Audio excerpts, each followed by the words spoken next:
Chapter 703. The Jintang Soul Light Seed was the tinder within the furnace. It was the core logic of the operation. From a purely theoretical perspective, Luo Nin could criticize this logic for not being strict enough. If he wanted to use it, he actually needed the system to correct it. But on the plane of reality, the soul light seed was still the projection of Jintang's life imprint. It was undoubtedly of the extraordinary level in terms of the level of energy manipulation. When it was started and operated, the electricity consumption of the electric mouse really couldn't be satisfied. Not to mention that there was the wreckage of the biochemical reactor behind it, crying piteously for food. Speaking of the biochemical reactor, there was a question. What kind of design could be placed within an object with a cross-section diameter of 3 centimeters? From the level of science and technology on Earth, a silicon anvil of the same volume could be divided into roughly 30 wafers. Each wafer could be arranged with hundreds of billions of field effect tubes, sealing them into a precision chip that was impossible to lack in modern society. With the chip as the core, it could handle an enormous flow of information that far exceeded the limits of the human brain by 1,000 times. It looked like it could do many things, right? But if the chip wasn't given any supporting hardware equipment, its effectiveness wouldn't even be as good as a stack of potato chips of the same size. Returning to the field of life science, such a volume was slightly larger than a human eyeball. Its pure volume was close to that of a thyroid gland, and it was 1/3 the size of a gallbladder. Such an organ in the human body generally only had 1 or 2 main functions, and those functions needed to be displayed within the context of the human body's larger system. In the end, any equipment needed to display its function in order to see the system and environment it existed in. At best, there was a high or low degree of dependence. However, this set of theory was a bit unsuitable when applied to the biochemical reactor manufactured by an unknown civilization. This marvelous creation was like a living flesh and blood. It had an astonishing technological foundation and design to realize a set of complex functions and outputs. From the information Luo Nan obtained from the Virtual Brain Systems database, a complete night-level basic implantation biochemical reactor was in itself a production line for the proliferation, modification, and processing of stem cells. It gathered the cultivation, differentiation, and modification of all-round stem cells in one body.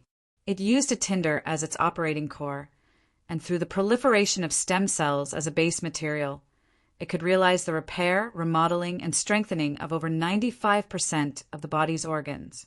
It could even temporarily realize stimulating biochemical modifications. In order to realize these functions, a total of 6 large and small functional divisions were integrated in an area the size of a human eyeball. Their duties were clear, and they cooperated with each other to form a miniature, tight, and comprehensive stem cell processing plant. Without a doubt, this was a little thing that could drive all the biologists, chemists, and physicists on Earth crazy. Even in the unknown civilization presented by the virtual brain system, it was still a relatively advanced technology. The problem was that in order to activate the small factory and realize the incessant fission and proliferation of full-function stem cells, an astronomical amount of energy was required. In an unknown civilization, the night-grade basic implantation biochemical reactor had to be equipped with a set of miniature energy cores. The technical difficulty of this energy core was no less than that of the furnace itself. It consumed special high-energy fuel to generate sufficient energy, and together with the energy output of the powerful host itself, it propelled the furnace to operate. And right now, Luo Nan was temporarily unable to provide this set of miniature energy cores. He was even more unable to find the corresponding high-energy fuel. He could only use his own soul strength to interfere with the abyss region and the material plane. He could use the electrical system on Earth to ensure the corresponding energy support. Ignition was just an insignificant beginning. When the tinder burned fiercely in the furnace, the speed of energy consumption instantly crossed a dangerous limit. The power transmission line of the energy center simply collapsed. Fortunately, the the external neuron was in the middle. This marvelous creation existed in the ambiguous zone between the mental and the material. It operated spontaneously according to some rule, using its special mode of existence to replace the power transmission line. It was directly erected between the small reactor and the biochemical reactor at the bottom of the energy center, connecting seamlessly. With this buffer, Luo Nan was able to see the tinder burning fiercely within the furnace. He saw the furnace rapidly expand the scale of its environmental effect. He also saw the raw materials he had thrown in, including the somatic cells he had collected from his own body, realize the initialization under this kind of environment, induce and transform the cells into all-round stem cells. Then came the rapid fission and proliferation. The single cells, under the catalysis of the endless supply of energy and the unceasing influx of nutrients, quickly took the shape of a flesh and blood creation with initial effects. It first completed the self-renewal of the furnace body, replacing the already contaminated remains of the reactor. It used the fastest speed to add a new environment for the tinder. Afterwards, it followed the established design diagram, endlessly supplementing and perfecting the proper functional division, allowing this miniature factory to enter the fast lane of turnover. Correspondingly, the biochemical reactor plundered the electrical energy of the energy center in an even more direct and unbridled manner. The scorching electricity seemed to pierce through the air at this moment. It danced wildly and crisscrossed in the void, converging from many directions. Luo Nan, who was at the center of the convergence of electricity, seemed like he could turn into charcoal at any time. But in reality, these thrusting electricity passed through the superconducting circuits erected in the void, directly entering the embryonic form of the biochemical reactor's reconstruction. Luo Nan seemed to be in danger, but he was actually safe. Just from a technical perspective, in a certain sense, the biochemical reactor was a new organ that grew outside of Luo Nan's body. But the minute changes inside had long since exceeded the precision limit of Luo Nan's mental senses. It was impossible for the current Luo Nan to dig up the details behind the proliferation of the reactor's main body.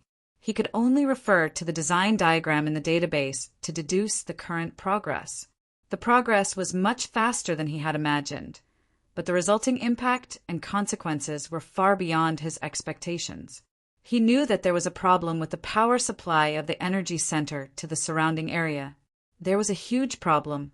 Unless Quantum Corporation was completely blind, there was no reason for them not to see it. But he couldn't help but rejoice that he chose the right place to settle down. There were many shopping malls on this side of the central business district. There was no lack of nutrient substances and culture media. Don't look at them as ordinary toys. If one were to strictly follow the laws of mass and energy conversion, the difference in energy consumption would be an astronomical figure. Luo Nan swept up the goods in a frenzy after his successful robbery. Reality proved that his judgment was correct. The only mistake was that he consumed an entire night's supply in a short few minutes. Rui Win, who was standing guard outside, walked in. She didn't say anything, but Luo Nan knew what she meant. Right now was indeed a critical moment. The airship of Quantum Corporation in the sky had already responded. They directly dropped down 2 Deep Blue squads, a total of 15 Deep Blue walkers. There were 3 B-rank powers among them. Even with Quantum Corporation's resources, this was probably the greatest force they could muster in the shortest amount of time. But Luo Nan's actions in the heart of Spring City caused several powerful people in the city to express their attention. There was an extraordinary among them, and he was of the mental side. The pressure he gave off was even greater, even though it's still a bit lacking. Let's go. Luo Nan spat out a turbid breath and slowly took a step forward. And the biochemical reactor that was connected to the external neuron also felt some sort of pull. It moved closer to his position. When the distance between the two crossed a certain boundary, the mass of flesh and blood that was undergoing reconstruction suddenly expanded into a flesh membrane. It covered Luo Nan's head and face, and the crisscrossing electricity that filled the air gathered together. Luo then let out a muffled groan, and a layer of flesh, and fascia that seemed to have just grown rapidly spread out between the gaps of the exoskeleton armor that Luo Nan wore. The thickness of the membrane varied, and there were structures similar to blood vessels and nerves running through it. They were even exposed to the outside. They interweaved and blended together with the exoskeleton, drawing in dazzling electricity. The electricity flowed around Luo Nan's body, naturally forming a unique structure of surging and circulating electricity.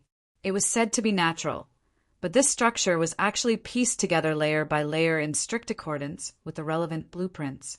Luo Nan received the stimulation of special information, and the key module that had always been hidden within the visor of his helmet, the divine binding hoop seized from Jin Tong, rose up from beneath Luo Nan's neck like a metal coil that streaked across an electric circuit. The opening of the hoop slightly expanded, drawing in the endlessly stretching fascia and blood vessels, and even the visible and invisible flames of electricity. The hoop streaked across Luo Nan's face to his forehead, and then it slightly contracted, just so happening to be stuck on Luo Nan's forehead. The newly formed fascia and blood vessels, along with the visible flames of electricity, stuck to Luo Nan's head. Only then did the visor of his helmet close. Psychological and physiological stimulation mixed together, forming a trembling feeling that could not be distinguished between hot and cold. It was instantly transmitted to every corner of Luo Nan's limbs and bones, reaching all the way to the ends of his body. It even extended to the void outside of his body, forming a faintly discernible path with the surging and raging flames of electricity in the surroundings. Luo Nan's will was guided inside without a doubt. Luo Nan was at a close distance, or perhaps it could be said that there was zero distance between him and the terrifying energy that was enough to turn him into ashes. Under such circumstances, no misdirection or deviation was permitted. If Luo Nan were to directly stir things up without any preparation, then even 10 or 100 Luo Nans would die. At this time, the true value of Luo Nan's 4 months of patience and preparation was reflected. He had already read and studied the spiritual light seed of Jin Tong. It could be said that he had learned the relevant knowledge of the general layout structure of the electromagnetism department. He had grasped the exquisite configuration that could be applied to a berserk electromagnetic environment. Well, Luo Nan's understanding and application of this configuration was at least 2 levels lower than the condensation ring. But at this very moment, it was enough under these circumstances. Plus, he still had the divine binding hoop. The light restraint on Luo Nan's forehead gave him a clear texture, and the virtual brain's interface completely reflected Luo Nan's current body, the fission and proliferation of flesh and blood tissues, and the exoskeleton armor that had been designed and modified long ago. This was the initial construction of a body and soul structure that was suitable for controlling the berserk electromagnetic power. Chapter 704.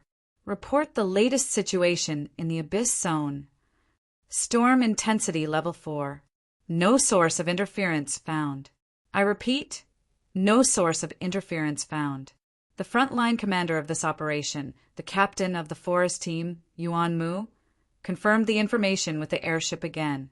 The conclusion that entered his ears was like a fat worm covered in burrs that crawled into his brain from his ear canal. It made his facial nerves twitch with a dull pain. The face behind the metal visor probably had a toothache. Yuan Mu subconsciously clenched his teeth. Please convert the storm's influence to the standard unit of interference in the Abyss Zone. No source of interference found. Unable to convert. Just give me a rough range. No source of interference found. Don't you King understand human language? The sudden rise in anger probably frightened the observer on the other side. The other side was silent for a full 10 seconds. Seeing that the destination was right in front of them, the observer replied, "If there is indeed a source of interference in the storm, the predicted value is between 5 dg and 15 dg. Not extreme value? Not extreme value. Duration? It has already exceeded 200 seconds. Yuanmu listened quietly. On the other side, the captain of the Mars team, Spot of Light, sighed and cut to the chase. Crushing 601, and 1501 also kneeling. According to the Abyss Zone Effectiveness Verification Standard of the Inner World, in the absence of obvious interference, the power projected into the Abyss Zone reached or approached 1 standard unit, 1 dg, and maintained a relative stability for 60 seconds. Maintaining a relative stability for 15 seconds under the impact of a combat level, with a lower limit of no less than 0. 1 standard unit. One could be considered a first-rate psychic ability user and could firmly stand among the ranks of Rank B. Industry insiders simplified it to 2 code names, 601 and 1501. In fact, among Rank B psychics, there were only a dozen or so people who could instantly exceed the limit of power projected to 5 dg. And to maintain this interference force for more than 3 minutes, one could only consider it within the range of extraordinaries. As for increasing it by 3 times, just the thought of it made the fat worm in his ear canal writhe even more violently. It was no wonder that the observer on the airship didn't dare to make such a judgment. The chaotic situation without any source of interference was one thing, but the value that came out of the conversion was beyond reason, which was the most fatal. At this moment, the 2 deep blue teams that had descended rapidly from the flying ship had a total of 15 deep blue walkers. They had activated their low-altitude maglev thrusters and were gliding noiselessly between the forest of tall buildings. The central CBD area in the north of Spring City was shrouded in darkness. The hundreds of tall buildings were like pillars of smoke painted on the night sky, and the scattered lights that were embellished came from the electronic and lighting equipment of the citizens trapped in this area. In this area, there would be nearly 1 million people every night. With the sudden power outage, the citizens were inevitably in chaos, especially after the backup power supply had a problem. In the face of the rare pitch-black night scene, the calls to the police were flying everywhere, causing the surrounding public security personnel to be overwhelmed. The restless heat spread in the darkness. But just like the chaos windstorm in the Abyss Zone, the center could not be seen at all, and the beginning and end could not be found. The current situation was too strange. The detection equipment of all parties could confirm that a serious accident suspected to have occurred in the energy center that supplied the daily electricity of the CBD area. The electricity produced and converted by the small reactor had leaked out in large quantities, so much so that many lines had been damaged. The energy current that had been forcibly seized did not run too far away, but instead converged in the energy center area, maintaining a high rate of consumption.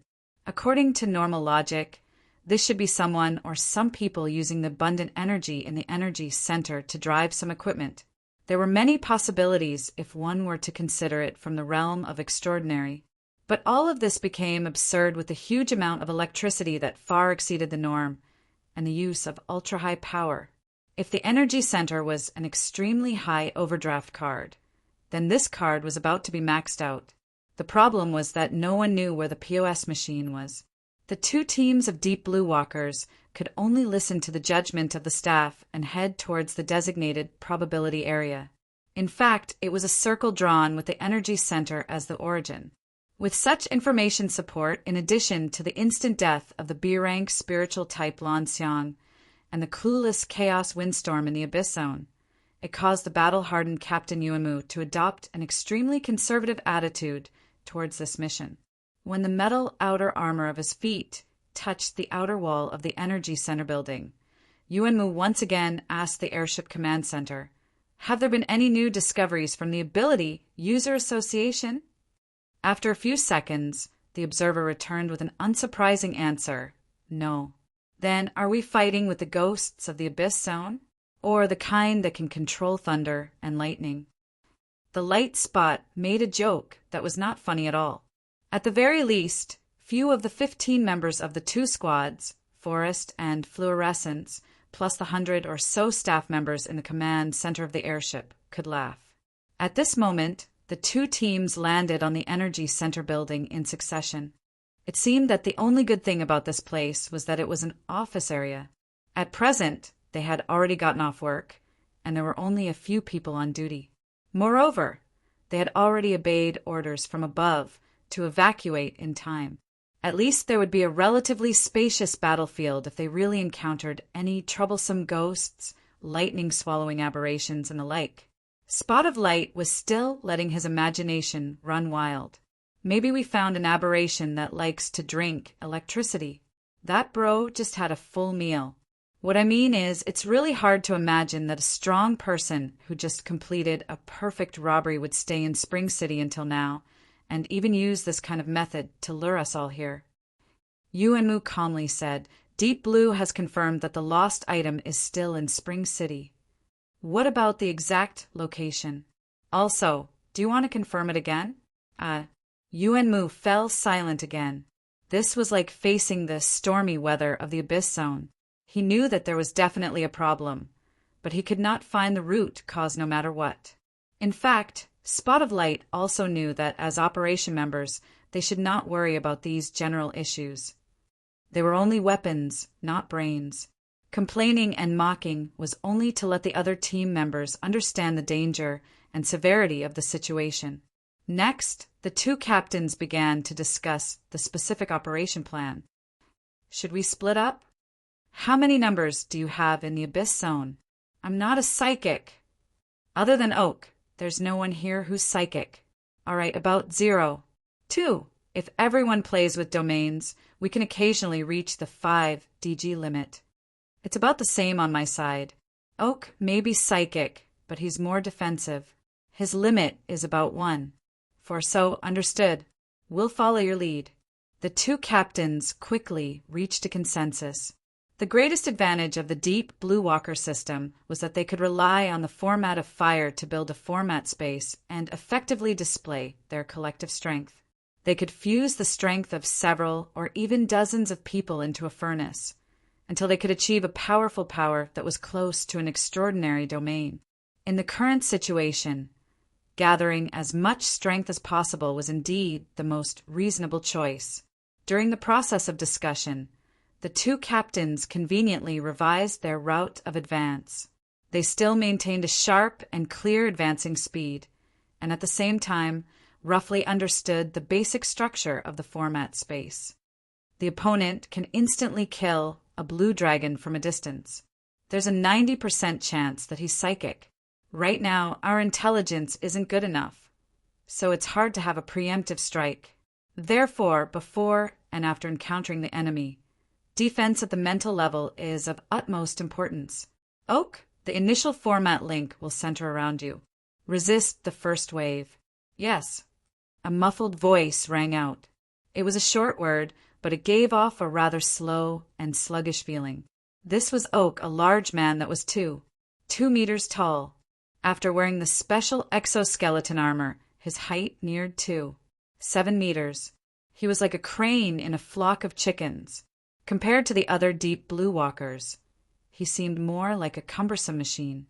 But aside from the two captains, he was another B-rank powerhouse. Moreover, he was an extremely rare burner that leaned towards the psychic side. The format domain of the 15 Deep Blue Walkers was completed as they advanced. Under the resonance of the archetype format, the format of fire of the 15 people seemed to fuse into one. Every participant was a fulcrum that opened up a bizarre space that spanned across the material and mental planes. Oak was the core pillar within this space, just as Yuanmu had arranged it. But the others weren't simply energy providers. They maintained a clear and meticulous division of responsibilities. Although they were scattered and running, it was more like they were steering an invisible mothership. Through organic cooperation, the 15 people were integrated together. Speckled encouraged everyone, let's go. Format Space 7, 0. On the Deep Blue platform, the official name of this domain was still the Format Space. Now that it was in its 7th major version, the performance of each version would have a clear increase. In this latest version, the changes had only lasted for a little over 2 months. Only the two top teams, Forest and Mars, had completed their upgrades and the corresponding training and adaptation work. This was a completely different experience from the previous version. "Thank you, Professor Luo." The more nervous he was, the more Speckled talked, forming a sharp contrast with Yuan Mu on the other side. This was probably the biggest obstacle for the two teams to break in. 2 minutes later, the Deep Blue Walkers had already passed through the surface of the Energy Center building and entered the core work area, where the small reactor was installed. In the meantime, Yuan Mu and the Airship Command Center had conducted a few exchanges, but to no avail. "We're like an expedition team thrown into a tomb," Speckled mumbled as he used the night vision goggles to observe the surrounding environment. He quickly discovered another problem. "Isn't this place too dark?" "It's too dark," Yuan Mu said at almost the same time. The other members also gave feedback on this problem. No matter how the night vision goggles adjusted their mode and parameters, it was very difficult to clearly image the surrounding environment. Chapter 705. A few seconds later, the command center contacted Yuan Mu and said that there was a problem in the area the operation team was in. The observer lady said, "According to the blueprints, the nearby walls are made of special materials, such as electromagnetic shielding cement, which limits the electromagnetic activity in the relevant area. If we go deeper, communication might be blocked, and EMP-type electromagnetic weapons will also be restricted." Yuan Mu and Spot of Light looked at each other. In the dimming light, they could barely see each other's cold metal visors. In such an environment, Yuan Mu subconsciously pressed on the communication module, trying to use external force to make the conversation smoother. "Listen, I've worked with conductive cement before. This thing is really useful, but it's not a material that completely absorbs. It should reflect and refract, do you understand? The problem now is that we can't see anything, even if we use night vision equipment. Including your conclusion, visible light, infrared, and perhaps a wider range of electromagnetic waves are all lacking in our area. Otherwise, this wouldn't have happened. Under normal circumstances, the environment that humans lived in should be a pot of boiling soup where radio waves, microwaves, infrared, visible light, ultraviolet, X-rays, and gamma rays of different frequencies, wavelengths, and energy levels were intertwined and stirred. Some had more, some had less, and when they met with matter, they would pass through, refract, or be absorbed. Humans were bombarded by electromagnetic waves all the time, and had already adapted and actively used this environment as an important way of perceiving the world. And now, the situation that the Deep Blue team, Forest, and Fluorescence were facing was that the closer they got to the reactor, the thinner the electromagnetic waves became, to the point that some layers had even formed a continuous void. This was not a natural phenomenon, nor was it a reasonable interference phenomenon. A monster that swallows electricity. Spot of Light was not in the mood for a long explanation, and only emphasized the key words before turning to the only person in the team who was psychic. "Oak, give an answer. Even a guess is fine." Oak had been trying to do a more detailed exploration of the surrounding environment, and the formatted space had given him a lot of support. At least he could reach from the abyss to the electromagnetic environment on the material plane. This was a shocking breadth, but it was not easy to get a clear answer.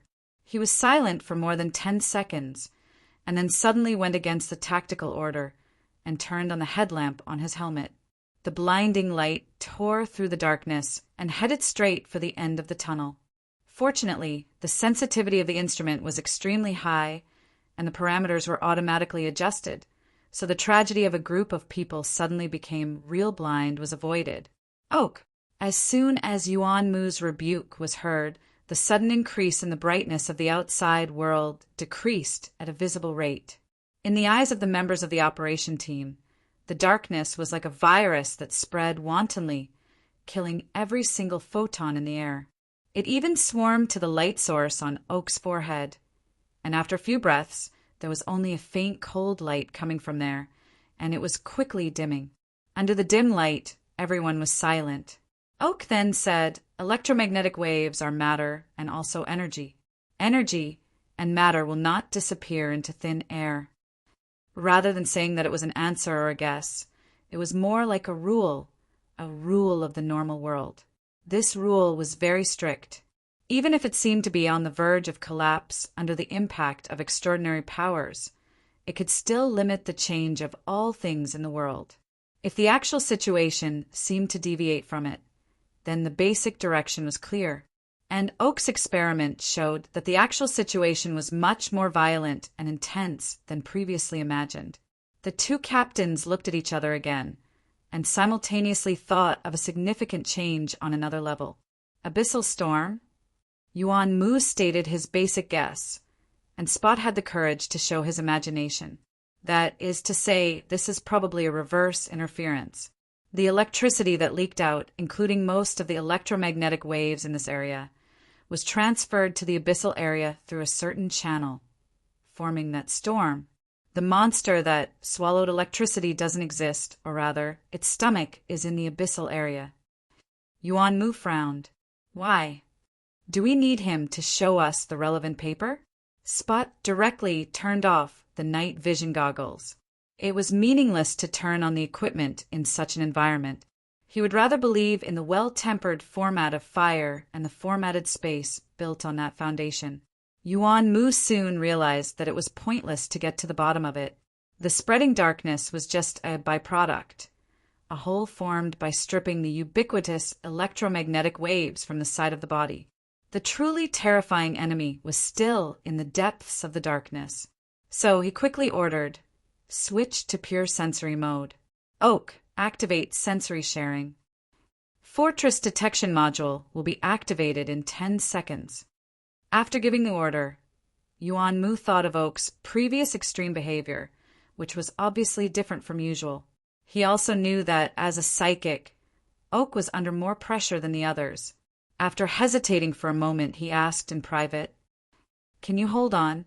Oak did not directly respond, but simply carried out the order. Soon, the eyes of the team members lit up again, and the sensory results were reconstructed according to the information integration mode they were used to, temporarily freeing them from the predicament of being blind. But with the corresponding increase in consumption, their resistance to psychic attacks would also decrease. There was a high chance that when facing a psychic enemy, they would have to cut themselves. That was a compromise to reality. No commander would be willing to make such a decision. Yuan Mu could only try to calm himself down and re-examine the situation in the formatted space. At that moment, one of the team members finally couldn't take it anymore and spoke in the tactical channel. "If we're also a source of radiation, does that mean we're being absorbed too?" The silence persisted for about 5 seconds. Spot chuckled. "Perhaps. Right now, we've already entered a certain gentleman's domain, a person who can control light. How should I express this? Electromagnetic domain? Light Rider?" The exoskeleton armor's communication module issued a warning as soon as he finished speaking, indicating that communication with the outside world had been seriously affected. In the next second, the two teams' communication with the airship's command center was cut off. Yuan Mu was just about to try to rouse the team's morale when he heard Oak's muffled groan. Then came a pure and direct attack from the psychic plane. The erected sensory network immediately collapsed. 15 deep blue walkers were suddenly thrown onto the isolated island. What greeted them was a wave of stifling darkness. Chapter 706. The situation had taken a turn for the worse. Even an experienced first-line commander like Yuan Mu couldn't make an accurate and comprehensive judgment of the current situation in a short second. Therefore, he could only choose to apply the established paradigm Barker's defense. The so-called Barker's defense was the basic paradigm of defending and counterattacking in response to the simultaneous arrival of mental attacks and electromagnetic interference. After giving the order, Yuan Mu fully ignited his own format of fire. He replaced the reckless Oak, who had been attacked head-on, and became the perceptual core of the entire formatted space. Formatted Space version 7.0. The format of fire of the 15 deep blue walkers and their corresponding energies formed a special space similar to a flying ship. Everyone had a specific position that could be adjusted at any time to form a joint force and construct a powerful offensive and defensive module. This kind of combination was actually beyond one's intuition. Even if everyone was well trained, they would only be able to truly master it in the last 2 or 3 weeks. As the captain, Yuan Mu's degree of mastery over this form was a cut above everyone else's. Right now, he was like a captain piloting a flying ship through a fierce and surging storm, doing his best to maintain the ship's balance. This was hard work, but Yuan Mu's mind was roused. His judgment wasn't wrong. Yuan Mu guided and operated the format of fire to capture a substantial attack in the boundless darkness. This also caused the structure of the formatted space to automatically adjust and contract, forming an even more stable defense. It maintained a state of harmony under the attack and waited for an opportunity to act. At the same time, Yuan Mu also felt that the black tide that was pouncing towards him actually didn't have a clear distinction between the mental and the material plane. It was very difficult to categorize it.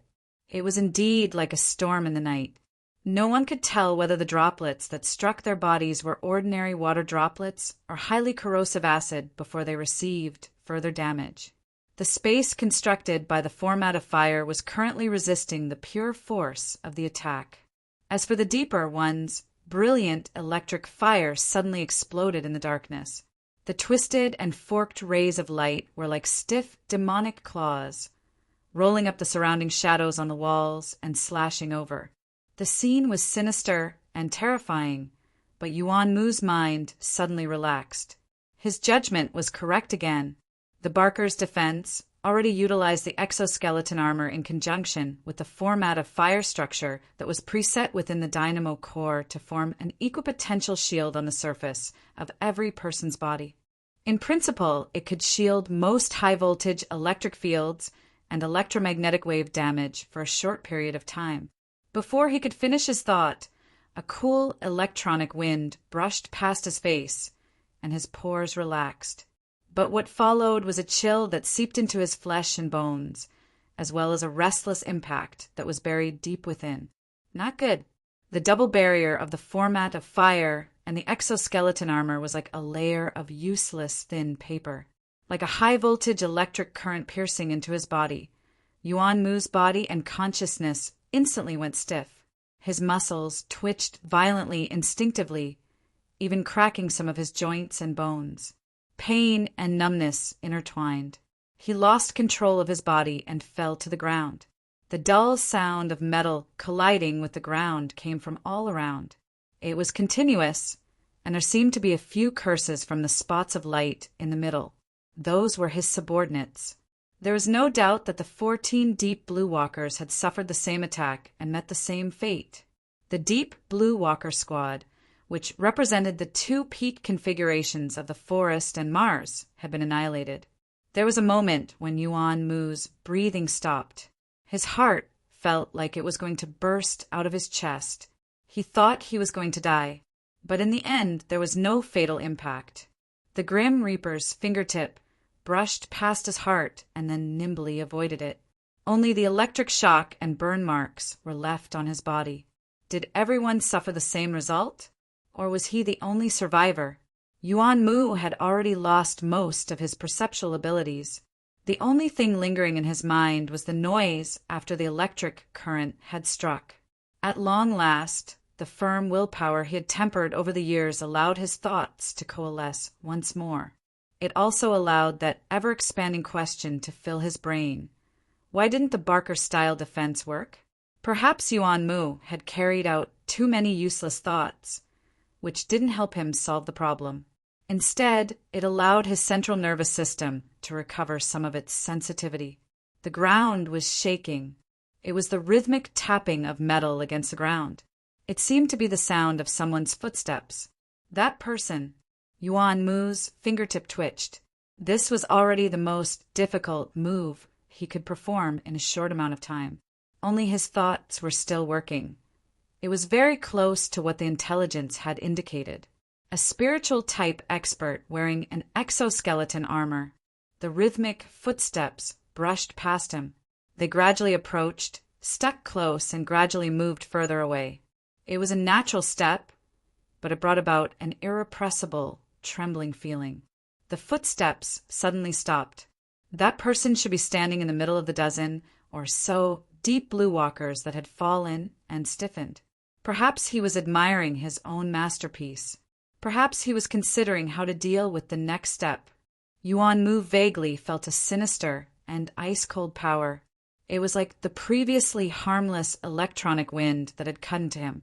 Only this time, there was no follow-up attack. The silence grew increasingly sharp. Yes, that person was observing.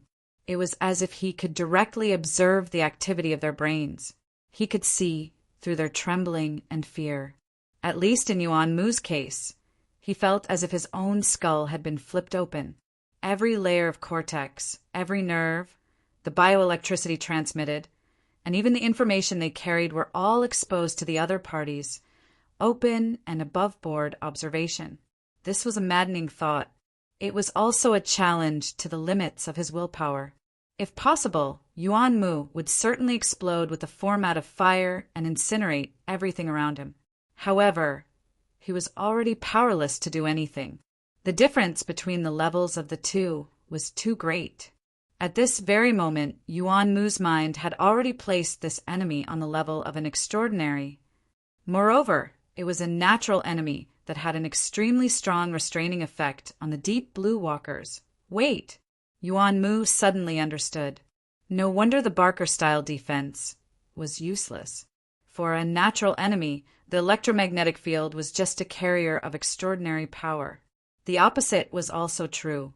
The electromagnetic field, the mental side, these two key pieces of information were combined together. They were sufficiently mixed and interfered with each other. This was undoubtedly the nightmare of Earth's current technological side. The core of the deep blue walkers was admittedly the burner, but the platform they used to display their abilities was a technological side product. Under the control of the electromagnetic field, the deep blue walkers were simply like toys that could be tossed about natural enemy. The corner of Yuan Mu's mouth twitched. A feeling of exhaustion surged up, transforming into a tide of darkness. It drowned his entire body, halting his nearly despairing train of thought. Oh my, it's finally over. Luo Nan let out a long breath as he walked along the pitch-black corridor. Due to these slight vibrations, the layer of skin and tendons that adhered to his body suddenly turned into flying ash. There were even specks of sparks falling in between. The high-voltage electric current that passed through here captured the closest good conductor. It looked as if it was about to backfire. The soul-binding hoop hummed and trembled, effectively restraining the operation of the electromagnetic field. It diverted the powerful electric current that could injure Luo Nan into the void. The electric current collided with the storm in the abyss and dissipated into nothingness. Good stuff. Luo Nan still didn't know where Jin Tong obtained this piece of equipment, but as far as the virtual brain system was concerned, the soul-binding hoop was indeed one of the most suitable equipment for ability users of the mental side. It was especially effective in the aspect of electromagnetic and supernatural powers. Jin Tong's being able to obtain this piece of equipment was indeed a great fortune, but he had actually become a fleshly body. Luo Nen really didn't understand what sort of twists and turns were going on inside. Unfortunately, ordinary base materials were simply unable to withstand the pressure of an extraordinary. The biochemical reactor was a product that consumed a lot of energy. He was able to display it to his heart's content for a few dozen seconds at best before it turned into flying ash and smoke. Luo Nan finally understood why Chief Li Wei would spend so much time and effort to gather the raw materials required for the advanced formula. This restriction, as well as the bright prospects that could be touched upon, made Luo Nan a bit excited, let alone Li Wei. It could be imagined that if the advanced formula was used in the biochemical reactor to burn and forge materials with a bearing capacity of 3 to 5 times that of ordinary base materials, The success rate of the hunting operation in the cloud world would increase to over 60% at the very least. But looking at it from a realistic point of view, this didn't seem to be any easier than hunting Gong Chi himself. Luo Nan let out a breath and took off the exoskeleton armor, which was already a bit deformed. This toy was basically unusable, but it couldn't be carelessly thrown away. Otherwise, it might reveal some clues. Fortunately, it was a lightweight piece of equipment. A slightly larger suitcase was enough to hold it. After a bit of packing, Luo Nan called out, "Ruing." The little girl appeared noiselessly beside him. She pressed down on the suitcase, then she disappeared. She should be at the forward operating base, 500 kilometers away when she reappeared. There's no need to be anxious. Luo Nan seized the time to remind her. Rue Wen certainly consumed energy to travel through space. Though she had never complained of being tired, it was hard for others to guess where her limits were. Luo Nan wasn't willing to challenge this, so he gave Rue Wen ample time to adjust. Luo Nan took advantage of the current electromagnetic interference that was still present. All the sensing equipment was limited, and he slowly walked out of the energy center building. He seamlessly joined the stream of people cursing and fumbling within the pitch-black night. It wasn't easy for him to complete the experiment, but all the materials were gray. All he heard was a sound. Fortunately, he wasn't completely without harvests. At the very least, he understood that it wasn't easy to control the electromagnetic configuration. He was still far from being able to do as he pleased. He could only follow the few simple paradigms presented by the virtual brain system. He imitated them and tried to combine them. He still needed a lot of practice if he really wanted to use it in actual combat against an extraordinary like Gong Chi. The problem was that the base materials had become consumables. This was something that burned money. Oh, it wasn't like there was no way to solve this problem. Chapter 707. Luo Nan walked briskly on the main street. He was surrounded by a bustling stream of people. Everyone walked hurriedly. The lights on their wristbands and various electronic devices lit up. They flew and rotated in the surroundings along with their body movements. It was as if Luo Nan's consciousness was cruising within the storm of the Abyss region. The storm of the Abyss region had yet to subside. The powerful electromagnetic field that was introduced through the electromagnetic configuration had undergone a partial mutation. It mixed together with the never-ending turbulence of the Abyss region to form an extremely effective reverse interference. It interweaved with the effects of the storm of the Abyss region on the material plane. Together, they formed the source of the blackout in the CBD region. Luo Nan did not solidify his configuration in the Abyss region. It wasn't that he couldn't, it was that he didn't need to. He was different from the vast majority of ability users. He was affected by the Wraith sign. He came and went freely within the storm and turbulence of the Abyss region. Even if he broke away from absolute observation mode, the secret text of I reflected in the Abyss region would only become more powerful with a vast, ocean-like accumulation of soul strength. Luo Nan was able to freely switch between absolute observation and normal mode.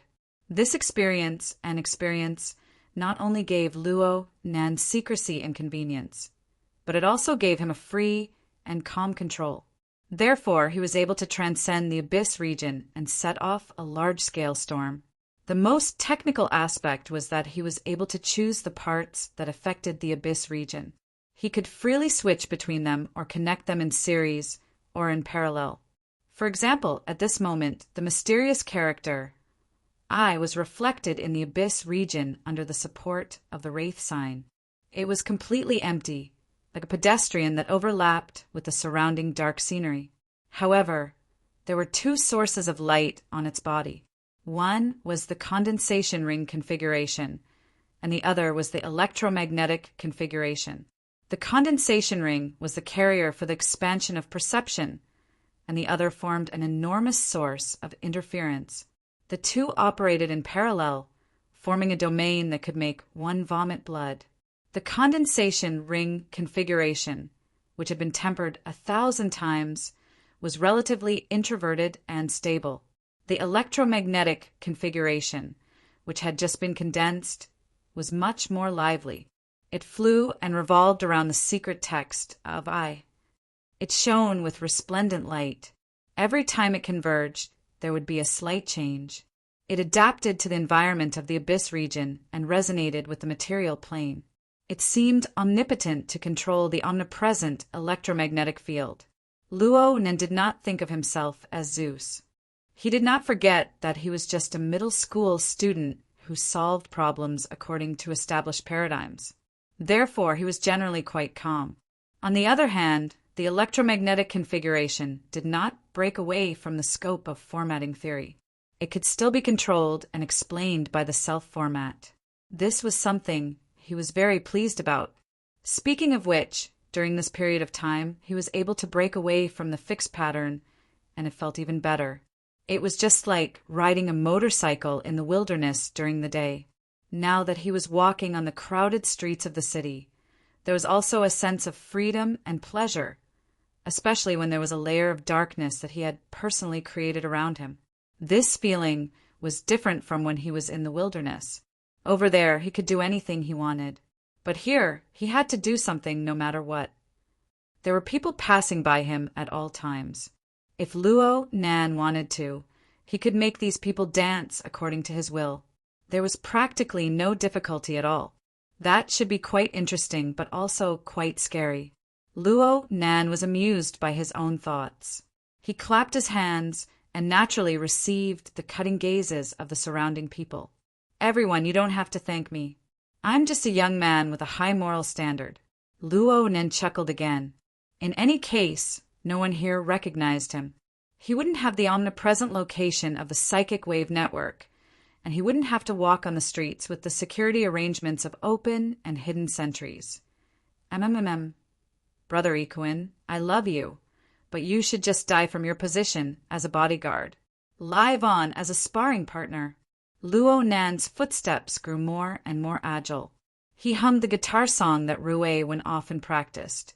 He walked a long distance before he began to count down. 3, 2, 1. The electric current passed through millions of wires. The constrained electric and magnetic fields flipped back and forth, driving countless motors and gears. They also radiated a chaotic mess of high and low frequency bands. The light here was like the continuous notes played by a pianist's fingers. They appeared in a clear rhythm, and then they ended with a glorious chorus of accents. The buzzing of electrical appliances filled every building and every street. The background noise became clamorous, but this was the breathing sound of life in today's city. The tens of thousands of people on the streets let out sighs of relief. There were even louder cheers. Of course, there were also curses in between. But no matter what, the electricity had come. Luo Nen stretched his body under this piece of light. I'm done. Pack up. The transition between darkness and light brought about a new wave of chaos. Luo Nen threaded his way through the stream of people going back and forth. He soon turned a corner and headed down from this shopping mall to where he had placed his off-road motorcycle. It wasn't even 11 o'clock at night. He would take advantage of the night to walk another 500 kilometers of mountain roads and return to the forward operating base. If the airdrop went smoothly and the deviation was small, he would be able to make it in time for tomorrow's breakfast. Aside from nutritious soup, he would also be able to have Cat Eyes bring a portion of tofu pudding. Perfect! Luo Nan turned into the elevator lobby of the shopping mall. It was already quite late, and with the addition of the power outage, the flow of people at the scene of the shopping mall was quite low. Everyone didn't have the mood to continue strolling, let alone those unlucky bastards who had been trapped on the higher floors. Most people were like Luo Nan. They took the elevator to the parking lot and prepared to leave. Therefore, the 10 elevators in the elevator lobby were unexpectedly full for several waves in a row. He shook his head and simply left the elevator lobby. He prepared to take the fire escape route. There were many other people who had the same idea. It was bustling with activity. Luo Nan mixed into the stream of people and walked forward at a pace that was neither fast nor slow. But there was still a distance between him and the fire escape door when his eyelids blinked. Oh my, the efficiency is off the charts! On Luo Nan's sensor network, police cars were closing in on the vicinity of the off-road motorcycle that was a key marker. The special police force members didn't wait for the motorcycle to come to a complete stop before jumping off one by one to protect the technicians. They used the mentality of removing mines and explosives to surround the novice motorcycle that had only traveled 500 kilometers. Oh, that's not right. It was more like some sort of boss going on patrol. Should he snatch it back? Forget it. He didn't have any enmity with the Spring City government or the military. He had already gone a bit overboard today, so he shouldn't push their nerves any further. Luo Nan's thoughts changed, and he basically said goodbye to this off-road vehicle that he had just obtained not too long ago. What awaited it was perhaps to be dismembered into 8 pieces by the analysis center and be thoroughly investigated for any and all clues. Actually, it was quite easy to drive. Luo Nan gave a sigh of grief for his own mount. He deviated from the route and walked straight out of the shopping mall. There was a slight change in his plans. Right now, he needed to find an off-road vehicle. Otherwise, he wouldn't have the ability to jump across the air. He would most likely break his legs if he really wanted to traverse a 500-kilometer mountain road. No matter what he wanted, he needed to have money. Luo Nan opened the virtual interface of his wristband and looked at the reserves in his personal treasury. One of the benefits of being an ability user, especially a relatively high-level ability user, was that it was unlikely that he would be short on money. Especially during these 4 months, Luo Nan had opened up a few theory classes in a very unfriendly manner. Let's not talk about the reception of the classes themselves. Quite a sizable amount of credits and honor points entered his account every time. Credits were used in the secular world, while honor points were used in the inner world. No matter which side he was in, he was quite a wealthy landlord, relative to his age. Yep, he could search for the nearest off-road vehicle specialty store. Cragburst was fully deserving of his authority in this field. Luo Nan possessed basic common sense under his influence. It wasn't difficult to choose a suitable consumable for the time being. Luo Nan prepared a search on the internet. Of course, he absolutely couldn't use his wristband. Otherwise, the SCA would laugh until they cried. Hiss, hold on. Luo Nan suddenly thought of an extremely critical problem. Speaking of which, how am I going to pay? It must be known that this was a society of information, a society of the Internet of Things, and a society of authority. Legal residents only had one ID. All of their personal actions, network traces, and terminal consumption were all expended from this ID account. Even if the government blew the skies and placed privacy in the most important position, Luo Nan knew very well that practically everyone was transparent when faced with the government's machinery and capital power. As long as the SCA willed it, a person's time, place, store, method of consumption, amount of consumption, these basic information were simply like thick ink marks scribbled on a piece of white paper. They were clear, accurate, and completely exposed. Just like how he couldn't connect to the internet in broad daylight, he couldn't spend money in broad daylight either. The situation was even more serious. He could use the external neuron to create a shortcut when it came to connecting to the internet. But if he used the external neuron for things like transactions where both parties were willing to do it, was this a robbery? Of course, the authority network of the secular world couldn't cover everything. Back then, Luo Nan was able to find a channel like the Secret Star Forum to sell prohibited chemical compounds. For ability users, there were far too many channels for transactions. It was said that every secret organization and religion had their own internal transaction network. Xia City had an even higher level psychic wave network. Of course, the most common was the intranet of the ability user society known as the Wilderness Explorer Society. That place was a completely lawless place. The SCA didn't have any authority to speak of. Luo Nan had done quite a few transactions on the society's internet. The convenience of the internet was not much worse than that of the secular world. However, even if it was the society's internet, the nature of the information, the IoT, and the authority society didn't change. The major powers who controlled the resources of the network could strip away all sorts of privacy protections at any time to peek at the most core secrets. Luo Nan, a hot topic who should have been studying in Xia City, doing experiments and doing research, didn't use any means of transportation. He didn't have any travel information, but he appeared 2,000 kilometers away on the streets of Spring City in the span of a few hours.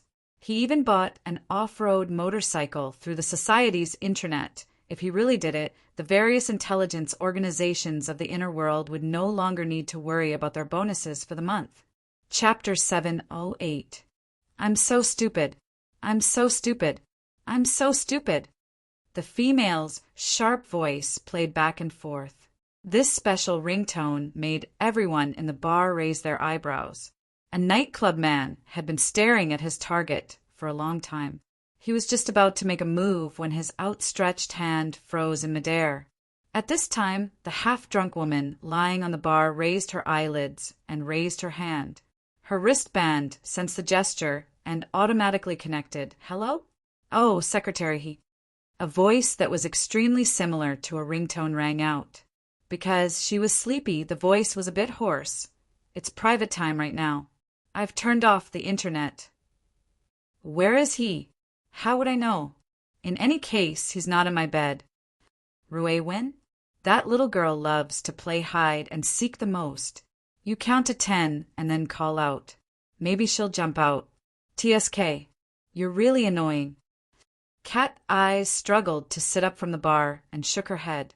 She shook her head to get rid of the wine in front of her eyes. She grabbed the half-empty glass of wine next to her and splashed it on the face of the scheming nightclub man. Amidst a mix of panicked cries and excited screams, she supported herself on the bar and stood up.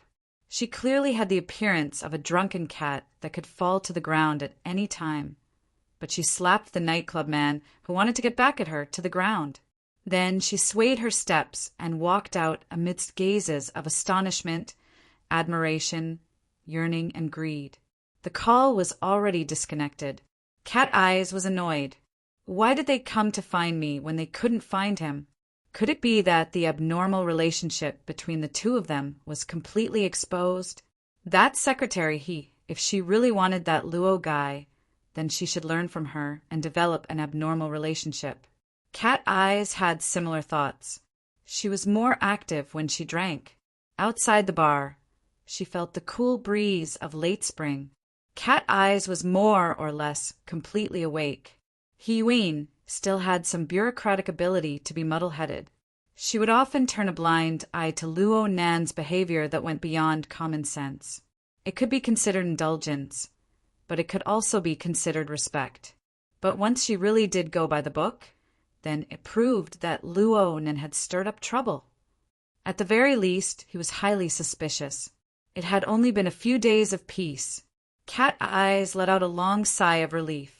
Just as she was about to communicate with her boss through the sealed system network, the other side sent back a message wave ahead of her. Speak of the devil. Emergency. Luo Nan's consciousness really did appear to be quite urgent. He even asked a question that Cat Eyes found to be quite high level, but it was also an extremely suspicious question. Aside from the internet of the inner world, are there any other convenient and secretive transaction models? I'm talking about global networking, the kind that's very common. Where are you? Cat Eye's words hit the nail on the head. She also revealed the latest news in a rather exaggerated manner.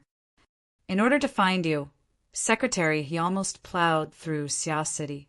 The person on the other end was silent for 2 seconds before replying, Spring City. Huh. Cat Eyes' already bright pupils dilated a little. She was truly interested. She simply sat on the curb of the road. Her long legs, which seemed to glow like a man's, were spread open. Even though she was covered by shorts, she still wantonly attracted the attention of the opposite sex, and even the same sex around her. Tell me in detail. If you don't explain the situation, how am I supposed to know what you're up to? Aya, what's there to hesitate about? I won't laugh at you. A minute later, this bold and gloomy girl burst into laughter as if no one was around. She nearly fell backwards. Her sharp laughter painted the scene she had created with her own hands. It painted an even brighter color. It scared away a few people, but it attracted even more people. Cat Eyes turned a blind eye to this. She just laughed at the boss who dominated her life to her heart's content. Oh my God, why do you have to be so stubborn as to crash into a specialty store? There are so many on the streets. Fine, there are a few professional off-road cars, but aren't your eyes and ears the most well-informed? It's just a trifling spring city. You've gone through the Civ-style Earth wheel twice. Are you afraid that you won't be able to find a suitable car? The person on the other end was silent for a moment. Finally, a shout was heard. Isn't that just stealing? How can I do that kind of thing? This shout was not so much a rejection of morality. It was better to say that it was a shameful anger that came from a brain turning a corner. Cat Eyes grinned. Wait a minute. Let me look at the news. TSK. Spring City's Central Business District. Over 20 minutes of power outage. This kind of loss should be in the tens of millions. You've just burned someone's tens of millions. And now you're even arguing about a car. Boss, your way of thinking is truly rare in the world. I'm impressed. How can accident and intentional compare? The voice on the other end gradually weakened. It was obvious that he couldn't find a more convincing reason. At this time, Cat Eyes took a step back. Fine. After all, this is an atypical situation. But are you sure you don't want to use a quick and convenient method? Of course. The bitter taste of reaping the fruits of one's own actions seemed to seep in from 2,000 kilometers away. Cat Eyes laughed in satisfaction at this, but she didn't want to go too far. In the end, a lawful boy was better than a chaotic boss. She thought about how a certain person had a bag full of money but couldn't spend it. His methods were wrapped in a cocoon of his own making. He was all alone 2,000 kilometers away. It was quite pitiful. So, she generously offered a solution. Isn't it easy to spend the money? I'll send you an app. You install it on your wristband. I don't need to say more about the security measures. You can't do anything else, but you can still use it temporarily. The other side also felt relieved. He thanked her over and over, completely lacking the demeanor of a boss. Unfortunately, there were strict and even harsh restrictions on the authority of the closed system. Such an intense contrast made it hard for the dark clouds in the bottom of Cat Eyes' heart to be blown open, scattering the radiance of delight. The wristband rang again. I'm so stupid. I'm so stupid. I'm so stupid. The corner of Cat Eyes' mouth twitched. In the end, she still accepted the call with a slight arc, seeing how the other side called out Sister Cat Eyes several times. I'll give you a cover. While Cat Eyes was weaving her web of lies, Luo Nen had just finished downloading the app through the link provided by Cat Eyes in Xia City, 2,000 kilometers away. Cat Eyes reminded him that he needed to take proper security measures. Luo Nan was even more ruthless. He directly downloaded the app onto his external neuron, the virtual brain system. Let's see what can trick him this time. The name of the app was very straightforward. It was called Transaction. The first interface that opened after installation was a three-dimensional map of the world. Hundreds and thousands of dots of light were scattered across the map like scattered stars. They were distributed in various locations around the world. Looking carefully, Luo Nan discovered that these dots of light were not only located in the world's 88 large metropolitan areas, but they were also scattered throughout the vast, non-urban areas. Cat Eyes didn't explain too much to him, but the novice guide built into the app was quite humane. Luo Nan soon realized that each of these thousands of dots of light was a hidden transaction location. The foundation of their existence was the vagabond tribes that were inharmonious with the modern metropolis civilization. They were located in every corner of the world. That's right, these transaction locations were established by vagabonds of the wilderness. They followed the migration of the vagabond tribes and moved without end. The transaction locations represented by each dot of light weren't necessarily accurate. They were constantly changing. They were reflected on the app, and they weren't refreshed in real time. However, with the implementation of the Vagabond Act in recent years, large amounts of vagabonds returned to the cities. Many of the tribe's transaction locations entered the cities as well. Their existence was reasonable. Their existence was demand. These flea markets that were completely separated from the social network of authority had their own value to vagabonds, to ability users, and to certain people who sought convenience. They were able to survive within the cracks of policy and human relations. They had a far more stable environment than the wilderness. The app showed that there were 2 vagabond transaction locations in Spring City alone. There was a brief description of the goods and information. Online shopping didn't exist here. Only face-to-face transactions were possible. Due to the special nature of the transaction locations, the barter model was a bit more popular. If one wanted to use credits or honor points, one would have to pay a rather heart-wrenching commission fee. Luo Nan first confirmed goods, and then looked at the distance. He finally chose the U-Haul market that was about 40 kilometers away from the CBD. Yep, this was the closest one. He still needed to check the bus routes. Wait a minute. If he didn't want to leave behind any traces and maintain his moral standards, then this method wouldn't do. Hiss! Luo Nan raised his head to look at the night sky that was once again obscured by light pollution. He suddenly felt that it would be quite good to burn off a few tens of millions. Luo Nan had recently been learning stealth and rapid movement techniques from Red Fox. He hadn't given up on the cultivation of the 9 orifices, 6 roots technique. His physical fitness was still steadily increasing. However, running a marathon that was twice as fast as the world record was still tiring. And this was the plateau. It was already midnight in Spring City when Luo Nan entered the recycling stratum of Spring City while panting slightly according to the route indicated by the app. The sound of his panting was exceptionally clear in the silent and dark alleys of the building. It attracted the gazes of many people in the shadows. It was said that the 88 large metropolitan circles were all the work of copy and paste. Then the copy wasn't just the bright side. There were also the shadowy areas of the recycling stratum that the sunlight couldn't reach.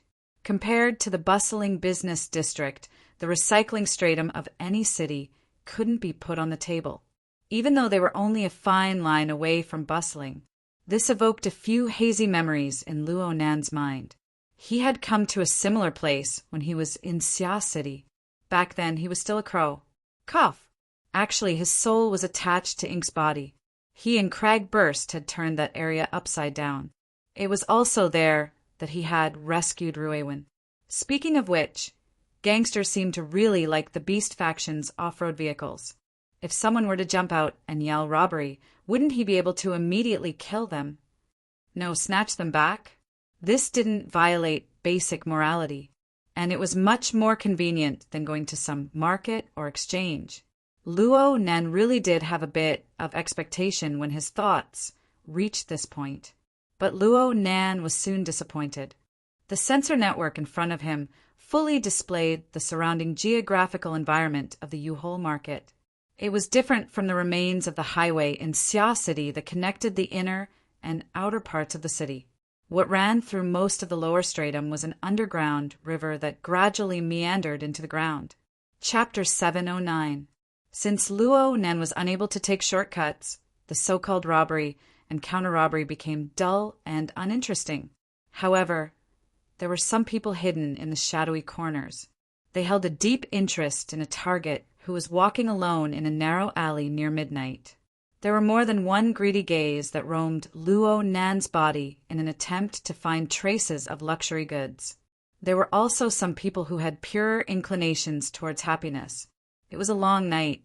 Finding a random person to pass the time was good. Of course, there were even more people who had completely indifferent attitudes towards the people and matters in the corners of the alleys. They shut their doors and windows and went to sleep, saving energy for tomorrow's livelihood. Or they tossed and turned in their own little world. This was the recycling stratum. Low-income people, vagrants, gangs, vagabonds. In short, they were people who had yet to adapt to this society. They injected chaotic emotions and colors into this area. In terms of spectrum, it wasn't to the point of despair, but it was quite far from normal. Emotions and desires were directly visible in Luo Nan's eyes, but he didn't believe that comprehending the mysteries within was an easy matter. If he were to make an inappropriate analogy, it would be like an electromagnetic wave. Visible light was only a small and insignificant part of its long spectrum. There were far too many other deadly things hidden deep within the indescribable layers. Luo Nan was just like the brilliant sun will that was rolling within the abyss. Even though it was separated by an endless distance of space and time, it transmitted a tiny bit of heat. The divine ability it created made Luo Nan feel deep fear and reverence.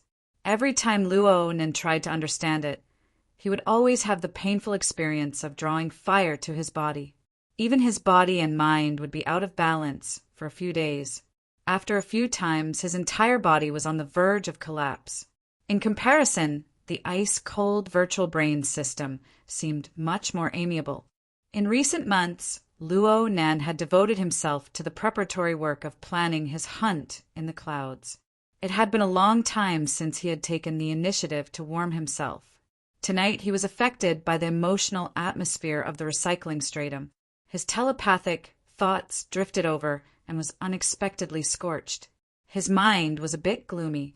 He didn't have the mood to play the game of snatching and counter-snatching. He simply released a bit of mental oppression. It didn't have much lethality, but it was enough to make the brains of the people around him feel as if they were being pricked by needles. Whoever had more evil thoughts would suffer a more miserable backlash.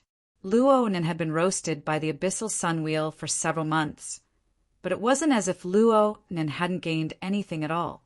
He learned these little tricks without having to learn them. Soon, a series of groans came from the darkness. The floating malice was like a mosquito that had been sprayed with medicine. It hummed and scattered in all directions. After that, the surroundings became completely quiet. Those who were able to stand guard outside the vagrant exchange knew how to behave, even if they were gangsters. With so many aptitude users entering and exiting, even if there was only 1% or 1,000th chance of conflict, it would be enough to beat this group of people into submission like dogs. Luo Nan was able to easily arrive at the pier that led to the Yuhol market, the main entrance. The entrance that connected the mortal world, the inner world, and the underground black market was placed in this not-so-remote location. There would certainly be some concealment. What appeared on the outside was a sealed-off factory area. It was currently in a state of desolation. Luo Nan didn't know what it used to be. It looked like it was riddled with holes, and even the main entrance was covered in rust. In fact, it was sealed quite tightly. It was hard to get a full view of it from the densely packed high-rise buildings in the surroundings. Luo Nan followed the instructions on the app and found the verification switch on the dirty main entrance. He entered the verification code, but the main entrance didn't move. Instead, a small door to the side opened. After entering the factory area, there was a wide, two-way, 6-lane road in front of Luo Nan. It led directly to the pier. The markings on the road had long since been ground down, but the road was still smooth as a whole. It was probably a remnant of the factory's early days. Behind the main entrance were a dozen or so old electric scooters. They could be considered a means of transportation. There was quite a bit of distance between the main entrance of the factory area and the pier. Luo Nan didn't pay attention to them. He sized up the place with a few glances. He saw an armed robot guard that had just entered standby mode in the guard room to the side of the main entrance. Opposite the guard room was a disguise room. Well, even though the shop was quite cold and cheerless, the service was quite meticulous. Disguises and modifications were a must if Luo Nan wanted to achieve a perfect crime. Right now, Luo Nan's face was smeared with Red Fox's secret color-changing ointment. He appeared quite a bit older than his actual age, but it was just a simple disguise. It was hard for others to notice any flaws in his movements that were as fast as thunder. There were certainly not enough people in a place like this where there were too many eyes. Luo Nen didn't hesitate. He directly entered the disguise room. The door guard room was just the entrance.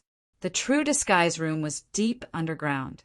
It could be considered a completely different world.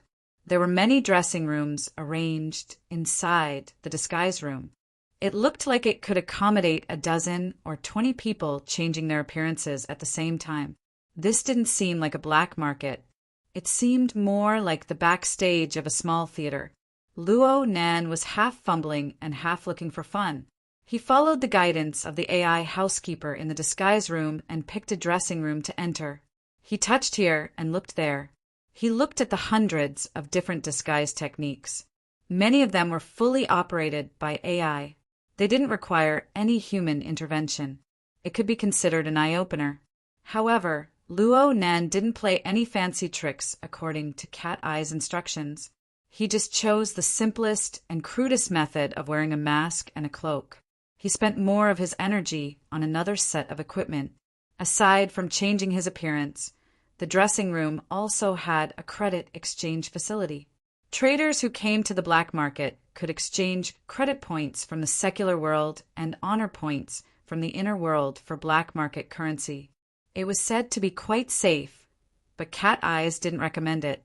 This was because the exchange facility had an excellent credit system attached to it. These were Cat Eye's words. Luo Nan held on to his curiosity and abandoned the currency exchange function of the system interface. He chose the credit rating to the side. According to Cat Eyes, one could obtain a credit loan through this credit rating. To be more precise, it was a free startup fund for professionals. The system required the trader to display their professional skills and use their ability level to exchange for a certain amount of money. This money was purely a gift. It was anonymous and didn't need to be repaid. There were no traces to speak of. Praise the Bo Lu, who was willing to burn money. The system interface began to display basic options: fleshly side, mental side. Of course, Luo Nan chose the fleshly side. He had to disguise himself. The system clearly didn't possess the ability to distinguish between lies and lies. It easily let him pass.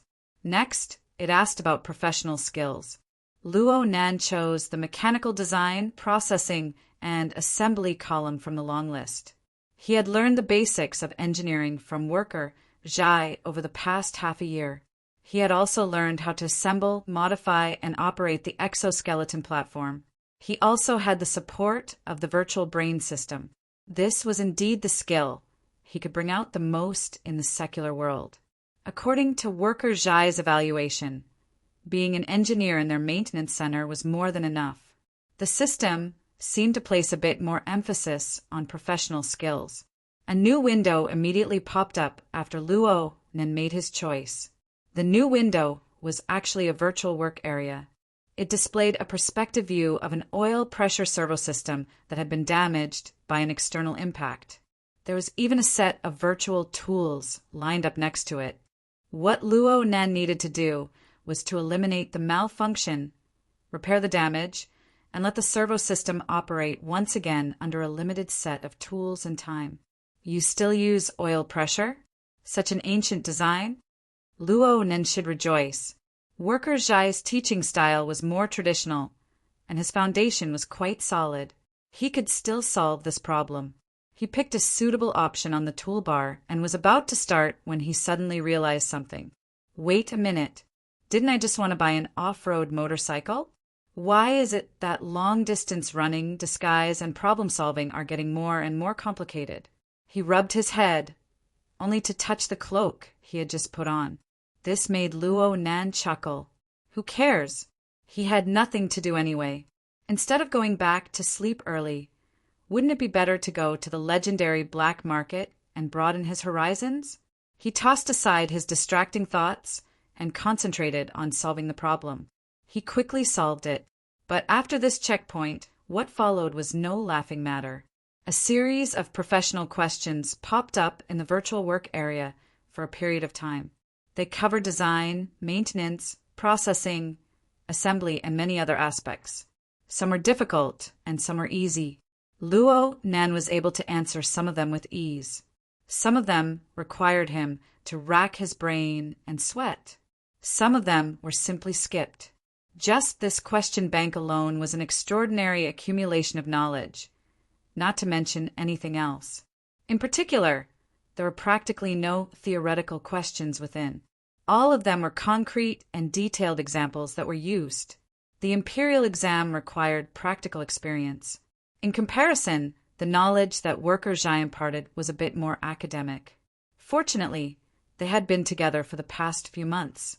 They had dismantled various exoskeleton platforms. They had accumulated a large amount of experience. Luo Nan had set up a forward operating base from scratch in the desolate wilderness. He had encountered and solved many problems, so he wasn't blindly scratching his head. Even so, there were some problems that Luo Nan had to refer to the structure of the virtual brain system in order to pass the test. Luo Nan was truly drenched in cold sweat after this round of testing. He hadn't been this nervous even when he faced 2 teams of Deep Blue Squad at the Energy Center. But this also allowed him to have a more detailed understanding of the flaws in his own knowledge structure. His overall train of thought was clear. When he faced the interface that indicated that the evaluation was complete, he simply wanted to return to the starting interface and refresh again. The current Luo Nan had a whole new level of respect for the Vagrant Exchange. Think about it. It was just mechanical design and processing, yet there was such a rich question bank. There were dozens of categories of various sizes. Wouldn't the scale be even more terrifying when all of them were added together? Luo Nan really wanted to make a copy and bring it back. The disguise and credit evaluation had been completed while Luo Nan was sighing with emotion. Luo Nan looked into the mirror. Inside was a cloaked and masked man. He could tell with a single glance that the man had disguised himself. It was a crude arrangement that said, "I just don't want you to know who I am." The concealment function became more and more effective. Chapter 710. Luo Nan didn't really care about the effects of his disguise right now. His attention was completely drawn away by the professional credit assessment exam. The credit rating system didn't immediately give a result. It just opened a private passage in the dressing room for Luo Nan, indicating that he could leave. At the other end of the passage was an old workshop. The production line inside had already been dismantled. Luo Nan was familiar with the place right now. They were all common testing equipment from the martial arts gym. This was the place to show off his extraordinary power. But Luo Nan's mind was filled with the professional exam results. He didn't have the mood to show off. He just tested his explosive power and displayed a standard that clearly exceeded the limits of ordinary people. This time, the credit system finally responded. The terminal at the entrance of the old workshop displayed, "The credit rating has been completed. Do you want to create a virtual ID?" There were 2 options, yes and no. The options were simple, but a large section of explanation popped up when Luo Nan clicked on it. He knew that the problem inside was not simple at all. Choosing yes meant that he had to create a virtual identity on the Vagrant Exchange's intranet. Although it had nothing to do with his true identity, it would still leave a trace. He needed to have a certain amount of trust in the Vagrant Exchange's intranet. Trust my ass. The reason why he stayed up until midnight was because he didn't want to leave any traces in Spring City. Luo Nan was about to choose no. But wait, if he chose no, he would be completely anonymous. The system would give the exchange an anonymous card for transactions. This was a primitive method to erase the traces brought by information technology, but this would lead to a lower credit rating. His startup capital would be reduced to 5%, and he wouldn't be able to enjoy the in-depth services and benefits of the Vagrant exchange. After leaving the exchange, he would have to start all over again. In other words, if he still chose the credit rating, he would have to go through all the evaluations again. Luo Nen slapped his terminal. Trap. It was definitely a trap. He was not annoyed by the 5%. After all, according to the rules, if he chose to be completely anonymous, he could theoretically obtain this startup capital repeatedly. Compared to the one-time overdraft of creating a virtual identity, the former had more restrictions than the latter. Otherwise, no matter how rich the investor was, he would have to be prepared to spend a lot of money after a dozen or so times. Compared to the startup capital restriction, Luo Nan was really annoyed by the order of the interface. If this option was placed at the forefront of the credit system interface, then Luo Nan and the vast majority of people who needed to conceal their identities would absolutely choose to remain anonymous without the slightest hesitation. They wouldn't care about the services and benefits. However, after the intense and exciting exam, just a little bit of anticipation would be greatly discounted. Later on, they would have to abandon their exam results and start all over again. He was a little reluctant. Luo Nan threw a tantrum at the terminal, but in the end he was unable to restrain his anticipation towards the real results. He grimaced in pain as he chose yes. His eyes were wide open as he jumped into the trap, but at the same time he swore to himself, "If my identity is exposed because of this, I will sweep this place clean." The terminal bore Luo Nan's small emotions, but it still maintained its calm. The next interface popped up according to the prescribed order. Please set up a virtual identity ID. Luo Nan thought for a bit and chose the 2 words smelting furnace. This could be considered a summary of today's operation. Soon he took out a simple and unadorned metal plate from the designated toolbox. This was his identity nameplate in the U-Haul market. The nameplate had a built-in chip. It could be read and operated on the terminal of the exchange. This money was bound to the virtual identity account. Not only could it be used in the local market, it could be used in the vast majority of vagrant markets around the world. However, this was tantamount to completely entering the credit system of the vagrant exchange. That virtual identity possessed more practical significance. There was always a feeling of giving up halfway. Luo Nan curled his lips and forcefully swallowed the fruit of his emotions. He focused his attention on the evaluation results. The terminal read the nameplate's information and displayed it on the display. Smelting furnace. Fleshly awakened. Intermediate mechanic. Startup capital of 328 points. 328 points? Was this considered a lot or a little? Just as this thought flashed through Luo Nan's mind, the display screen refreshed once more.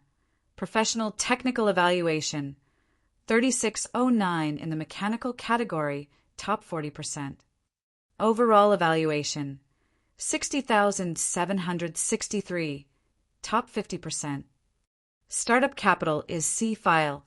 Note: if you enter the top 500 in the professional evaluation or the top 5,000 in the overall evaluation, you can change your file to be file. The corresponding startup capital will be refunded. Oh my, there was still a follow-up. Luo Nan blinked his eyes at the display screen. On one hand, he wanted to understand the total scale of the vagrant exchange system and his own position among the professionals. On the other hand, he wanted to gain a deeper understanding of the Burn Money Scout and its tricks. Right now, it seemed that the startup capital itself was quite reliable. This wasn't a one-time deal. There were still upgrades to come. Of course, this was also a method to increase user stickiness. Luo Nan began to comfort himself. Fortunately, he chose to establish a virtual identity. Otherwise, if he followed the standard of 5%, he would be left with less than 20 points. What would he do with it? Buy a midnight snack? It was almost 1 o'clock in the middle of the night. There were very few people who would mess around at this hour in the black market. There was not a second person who entered the entire time. Luo Nan completed his mental adjustment. He stepped on his electric scooter in a carefree and unhurried manner. He rolled over the spacious asphalt road and passed through the spacious and empty factory area. He arrived at the pier a minute later. This place was still empty. There was only a terminal that could be used to swipe a card for verification. Luo Nan operated according to the rules. A sealed, small boat floated up from the water's surface a few seconds later. It immediately opened up its cladding, revealing a narrow cabin that could accommodate 2 people at most. The automatic control system display screen at the bow of the boat lit up, displaying the winding route of travel. This was the transportation tool that led to the U-Haul market. Luo Nan boarded the small boat. The small boat started automatically the moment he sat down. It noiselessly tore through the water surface and moved forward at a pace that was neither too fast nor too slow. Luo Nan sized up the place with curiosity on the way. Sparse and scattered lighting seeped through the gaps between the densely packed stalagmites above his head. It was hazy and carried chaotic, ghostly shadows. Luo Nan could still faintly see the mottled colors on the rocks. The U-Haul market was located in the depths of a typical karst cave. The entire structure was divided into sections. There was a clear downward path after traveling several kilometers along the waterway. The buildings in the city grew more and more sparse, and the topography became more and more complex. A portion of the waterway even needed to be submerged in order to pass through. It was because of this that the small boat had a completely sealed cladding. It also needed to be used as a temporary submarine. The karst cave in front of him grew lower and lower. The falling stalagmites were about to hit his head. Luo Nan simply lay down. His gaze lingered on the stalagmites of all shapes and colors. The sensory network that came out ahead had already mapped the general situation of the area within a radius of 20 kilometers in his mind. There were hundreds of karst caves of all sizes. There were hundreds of thousands of stalagmites. The result of the direct reflection was very chaotic. It was like an enormous maze. Luo Nan closed his eyes for a moment. His cerebral cortex and central nervous system operated at high speeds, endlessly integrating the information received by the sensory network. He used the secret technique of overall planning to increase the efficiency of the processing, gradually stripping away the outer layer of the chaotic and useless baggage to form an even clearer road map. Well, it was still relatively simple.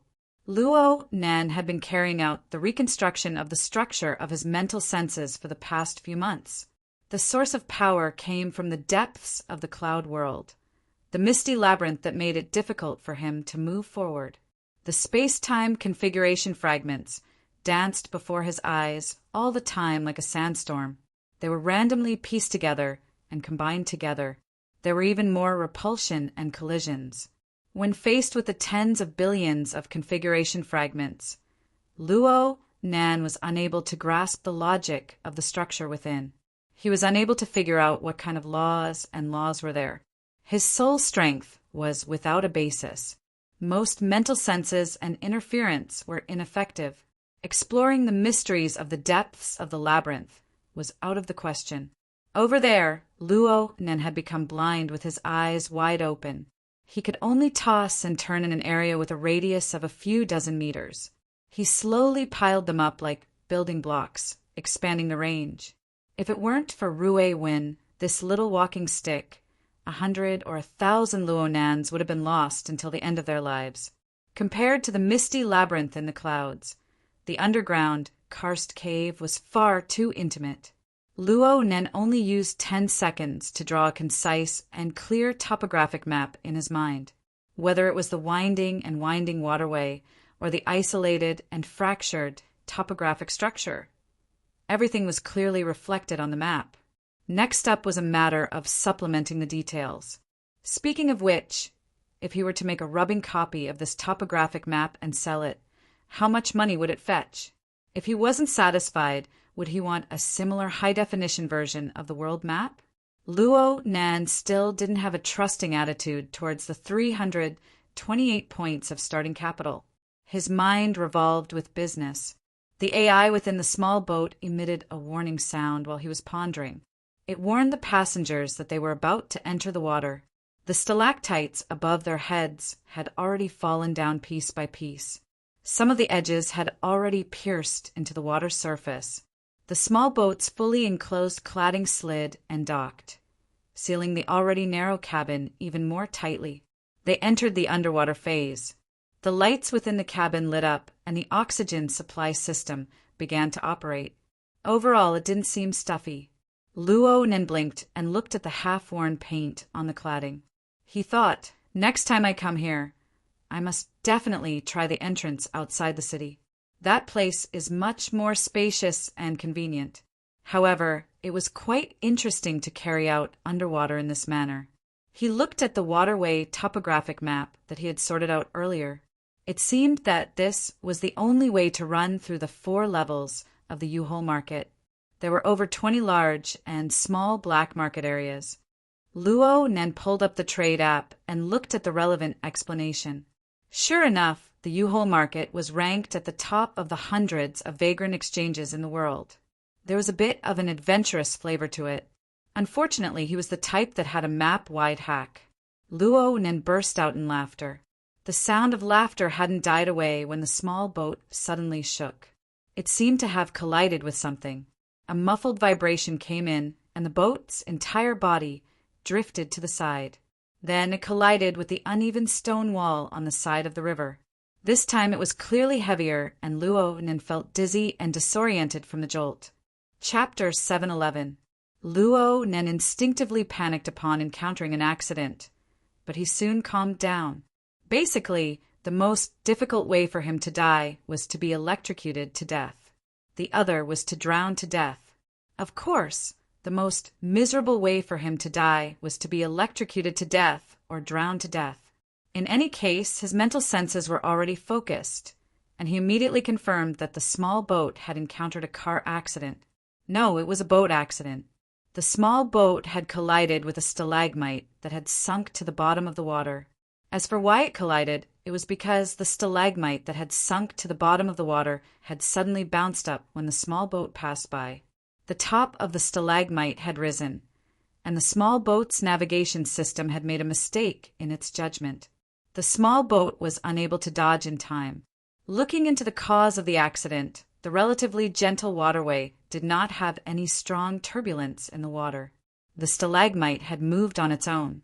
Could it be that the distortion of the wilderness had caused the stalagmite to become a spirit? Then Luo Nan saw that the front end of the stalagmite and the small boat had already cracked open for some unknown reason. Large amounts of water poured in, and there were flickering electric flames jumping inside. However, the flames were soon extinguished. Luo Nan's mental senses were limited by the precision of his senses. Without the support of special techniques, it was not enough to naturally penetrate the completely sealed opaque barrier. But it was different if a hole was opened. Oh my, this is truly a pleasant surprise. Luo Nan reached out and slapped the cover. Since the outside of the small boat was still underwater, the cover adhered to its own mission under the control of the system. It firmly sealed itself. This was not a problem for Luo Nan. The external neuron poked at the system, and the cover ignored the surging river water and opened on its own. Luo Nen shivered from the shock of the ice-cold river water. However, not a single drop of water seeped in, aside from the transmission of the chill.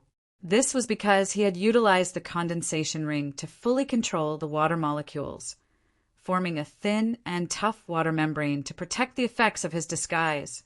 And so, Luo Nen followed the surging flow of water out of the small boat's cabin. The small boat had already moved forward a few dozen meters, crookedly with the flow of water. He still needed to turn back. He hadn't deliberately practiced swimming, but the sensor network built on the foundation of the condensation ring made him very sensitive to the details of the flow of water. Coupled with his outstanding body coordination, he found the feeling after just a few strokes in the water. The water was turbid and dark, but it was as easy as reading lines on his palm. Soon he came to the side of the damaged stalagmite that was jumping. He gave it a push without any hope at all. Sure enough, even if the inside was hollow, the weight was quite heavy. At the very least, Luo Nen had no way of dragging it away. Luo Nen looked at the glimmer of light that still flickered within the fissure. He said to himself, "It's up to your luck." His soul strength interfered with the external neuron, forming an interference wave that swept across the control system within the stalagmite. A second later, a crack appeared in the middle of the stalagmite. The water that was supposed to rush in was strangely turned back and churned, as if there was an invisible wall that could not be penetrated. It was under these circumstances that the door on the stalagmite was able to break free from the heavy water pressure for a short period of time. It opened normally, and Luo Nan saw the transparent environment inside. He didn't go in. The door was far too small. Even his immature body of a youth would find it hard to squeeze in. With a slight thought, the water that had been blocked outside the door swirled and surged in. It was like an iron wok in the hands of a chef. It performed a unique skill similar to a flipping ladle. It dipped inside this stalagmite, and when it surged out again, it carried a small human body with it. The human body moved at an appropriate angle, avoiding the damage that might come from the door's collision. Perfect! It was just as Luo Nan's mental senses had predicted. This was a child that was at most 5 or 6 years old. He was about the same age as the little bastard from Worker Zhai's family. The child's face was already warped with panic and fear due to the series of unforeseen events. But even so, he still opened his eyes wide, doing his best to distinguish the surrounding environment after the series of unforeseen events. He was very different from his peers who closed their eyes and cried for their mothers. "Let's go!" Luo Nan grabbed the child by the back of his collar and turned around to chase after the small boat that had been washed several hundred meters away by the current. Then he saw the target that had sunk to the bottom of the river full of water, unable to rise again. This really was a sad story. Luo Nan shook his head and turned to look at the little fellow in his hand. Then he saw the pair of eyes that were doing their best to open wide. The premise for the little fellow to be able to do this was that Luo Nan had already used the condensation ring to filter the water, creating a breathing, aerobic environment. Perhaps the little fellow already felt that there was no need to worry about his survival, but he did his best to look over. His panic and fear began to settle, and his brows were still furrowed. He really did look like a precocious boy. If this wasn't the case, it would have been impossible for him to drive a small submarine disguised as a stalagmite through the waterway. In addition, this child's body tonight was truly an eventful night. At this time, Luo Nen naturally forgot that he was the one who started everything. He was the legendary instigator of all this. Luo Nan walked forward in the waterway for nearly a kilometer before he finally left this section of the underground waterway. Then he found a relatively flat riverbank and climbed up while carrying the little fellow. Illumination appeared once more here, reflecting the blurry outlines of the surrounding karst cave. The U-Hole market paid more attention to the construction of basic facilities, but no matter how much attention they paid, they couldn't withstand the appearance of accidents. "I'll compensate you." Luo Nan still hadn't thought of how to communicate with the precocious boy in his hand, but the boy took the initiative to express his attitude. Other than his voice being a bit shaky, everything else was quite good. After all, he was soaked in water. He wasn't like Luo Nan. His entire body was dry. It was as if he had swum in a fake waterway.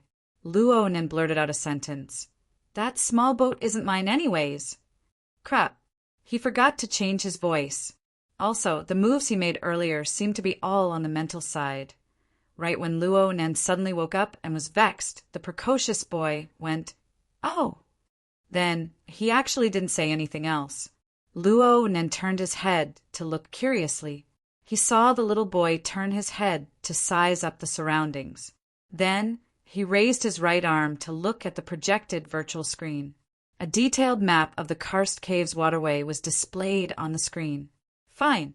His plan to sell the map could be scrapped.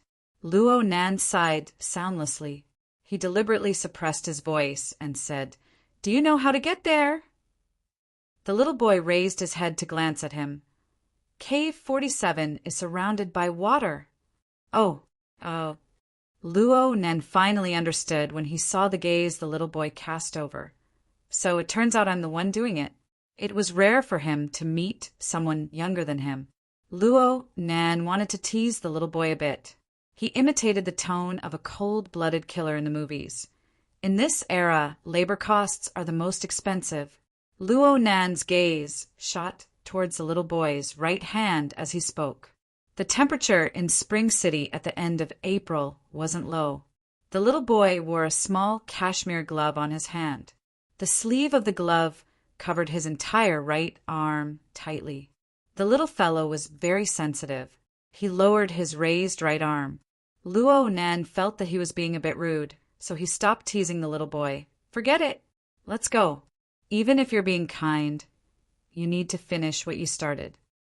He didn't ask the little boy about the map anymore.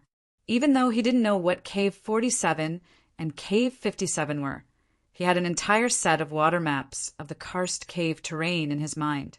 He was very clear that he just needed to head east and cross a secret underwater passage to enter the cave market. There was a small trading market at the edge of the cave market.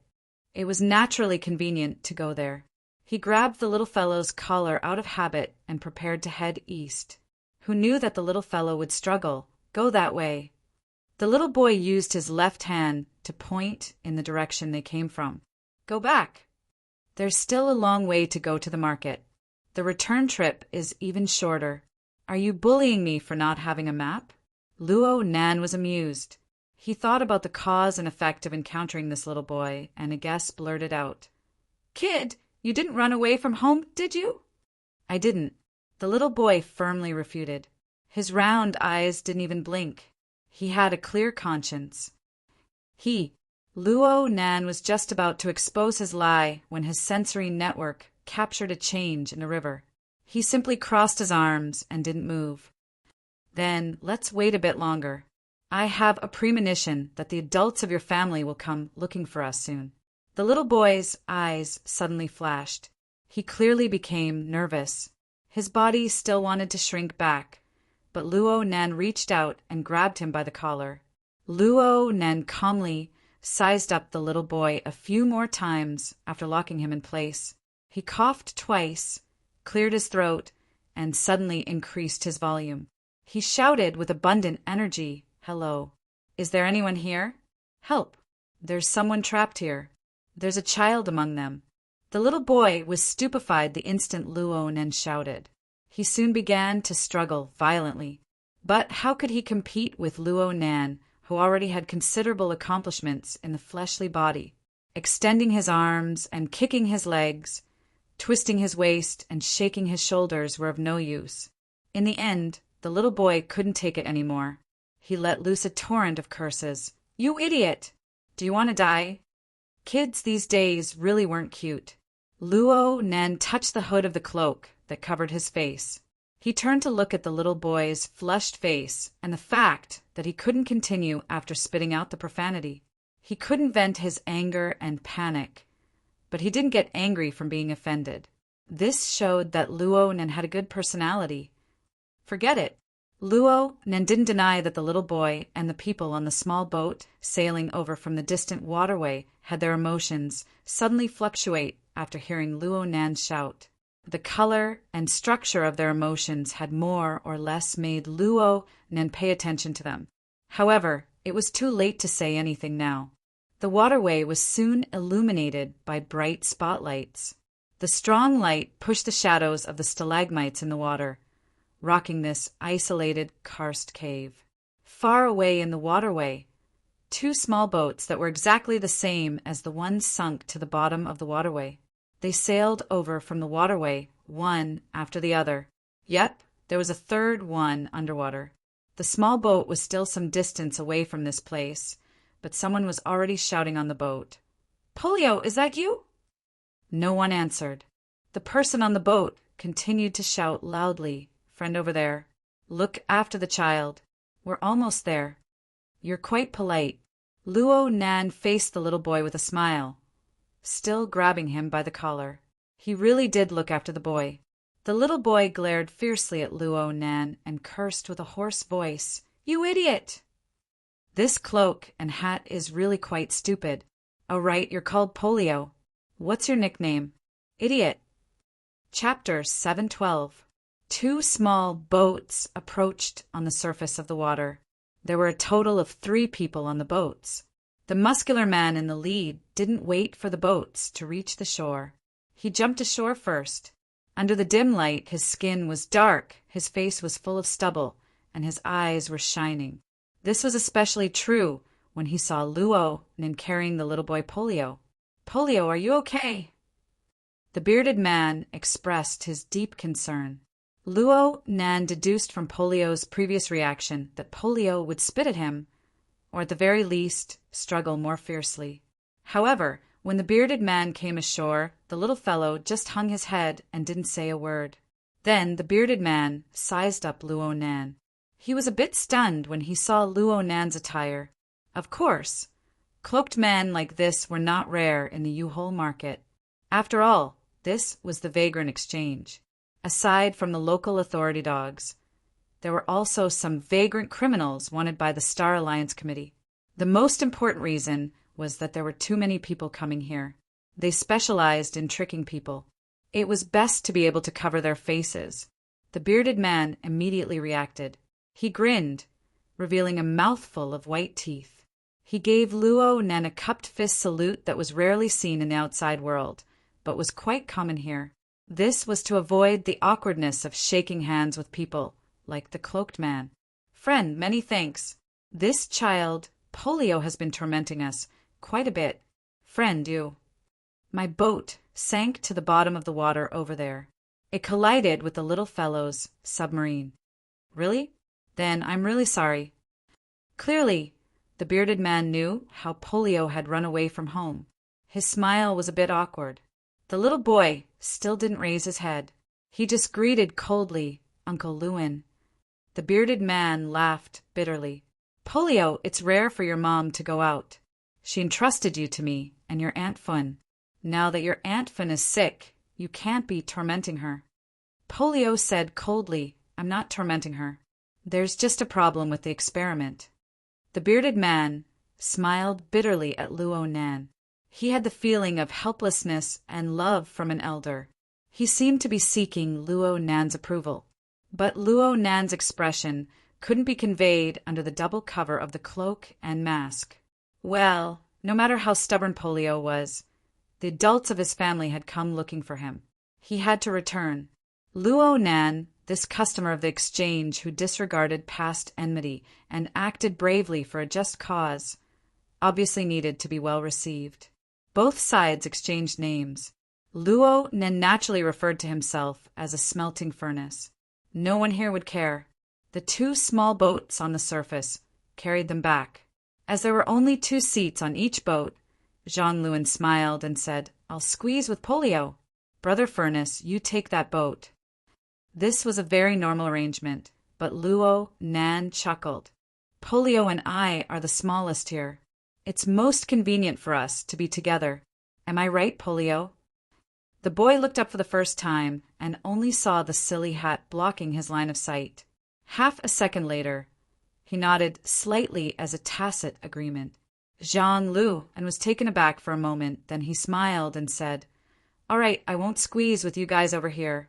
X and Z, take care of the guests." Another small boat sailed over and invited Luo Nan and Polio to board. Standing on the boat was a tall and thin young man. His eyes weren't big, and when he smiled, they became slits. When he saw Polio, he sighed and said, "My little ancestor." Polio didn't pay attention to him at all. The 2 small boats set off. In the beginning, the young man X and Z tried to communicate with Luo Nan and Polio, but the 2 of them remained silent to the end. They didn't communicate with each other, and the atmosphere soon sank. On the other small boat, Jean Lu and spoke a few words from afar at first, but then he became silent when he saw the situation. Only the faint noise of the small boat's motors could be heard along the way. The atmosphere was quite unbearable for the rest of the journey. As for the small boat that followed them underwater, it didn't follow them back. Instead, it continued to move forward to the waters where the incident happened. It found Luo Nan's overturned vehicle and the submarine disguised as a stalagmite. It circled back and forth a few times, studying them. Luo Nan didn't care too much. He just switched back and forth a few layers of the sensor network. He looked silent, but he wasn't idle at all. He didn't care if other people were having a hard time or not. They traveled along the winding waterway for another 7 or 8 kilometers before the core area of the U-Hole market was finally in sight. Luo Nan extended his head and looked at the chaotic and flickering area. His finger, which had been on Polio's collar, moved inwards and pinched him. "You said it. You're letting me stay at your house tonight." Polio raised his head in surprise, but he was pressed down by Luo Nan. He could only let out a muffled groan as though he was admitting it with a tsundere attitude. On the other side, Zhang Luan smiled. "It's not like we can't even find a place to rest here, brother Smelter. It's nothing. We can learn from each other if we stay together. This kid built a malfunctioning stone shell. His nostrils are all the way to the top of his skull. If I don't show him my high standards, he'll think that the well is the sky." Zhang Luan asked, "Brother, are you proficient in mechanical design?" "At least I'm a little better than most people." Luo Nan made up a lie. He turned to Polio and said, "We're professionals. Don't forget to ask your mother to give me a discount when we go shopping." The small boat was docked at the dock. Luo Nan grabbed Polio and jumped ashore. Then he chose 2 electric hoverbikes and gave one to Polio. He stretched and said, "After a long day, I need a good sleep." "After a long day, I definitely need to have a good sleep. Only your place is secluded and there are not many people around. Besides Polio, Zhang Luan, XNZ, and the others looked at each other in bewilderment. Frequent customer? Why didn't they see it earlier? Zhang Lu and the others could no longer say anything to this cloaked man who was speaking incoherently. Their hearts were filled with bewilderment. XNZ pretended to have a slip of the tongue and asked, "Brother Furnace, did you come to our U-Hole before?" "Oh, sorry." Luo Nan was natural and unrestrained as he said, "He came here a few times, but it was anonymous." XNZ wanted to ask what was the relationship between Luo Nan and Polio, but Luo Nan had already led Polio forward on the hoverbike. He didn't show any signs of hesitation. Polio's mother's shop in the U-Hole market was quite large. It occupied a small karst cave that had been modified. It was located in a remote area, and it took some time to get there. However, Luo Nan led the way the entire time. The journey was smooth, and they didn't take any detours. Zhang Lu and the others were even more confused. They didn't say anything when they reached the shop. They left in a hurry with their heads full of doubts. After they left, Polio stared with wide eyes and asked, "Were you sent by my mother?" "Sorry, you're thinking too much." Luo Nan dispelled the boy's extravagant hopes. He didn't care about Polio's gloomy expression. He sized up the layout of the shop with interest. Just as he had observed through the sensor network, this shop was a repair center that sold mechanical parts. The layout of the shop was quite good, if he ignored the obvious signs of destruction. Luo Nan had long since set his eyes on the hand-assembled, wild-looking heavy-duty SUV behind the display window. He felt that this was simply the arrangement of the heavens. "This car is mine. Ah, I'll help you solve your problem. Give this car to me." Polio was indeed a precocious boy, but he couldn't find any logic in his small brain when facing a character like Luo Nan, who defied common sense. He subconsciously raised his right arm to make a gesture of strength, but his expression suddenly changed when he raised his right arm halfway. His entire arm froze in midair. It swayed up and down, but it no longer obeyed his orders. Luo Nan looked over. Polio's face was swollen red. He turned around and ran madly toward the second floor of the shop. But no matter how intense his movements were, his right arm maintained a stiff posture. It was hard to move. Luonan didn't follow. He stood in place and frowned. 2 minutes later, there was a bang from upstairs. Something crashed down and rolled on the ground, making an ear-piercing noise. What followed was a series of smaller crashes, one after another. Luonan hesitated for a moment, but he still walked upstairs. Polio was half kneeling on the ground in a room on the second floor. There was an empty box in front of him, and there were other parts and sundries on the ground. They were undoubtedly the source of the previous noise. Polio's right arm maintained a stiff posture. His movable left hand pounded the floor again and again without holding back. He was gritting his teeth. His eyes were red and tears were swirling, but he didn't let them fall.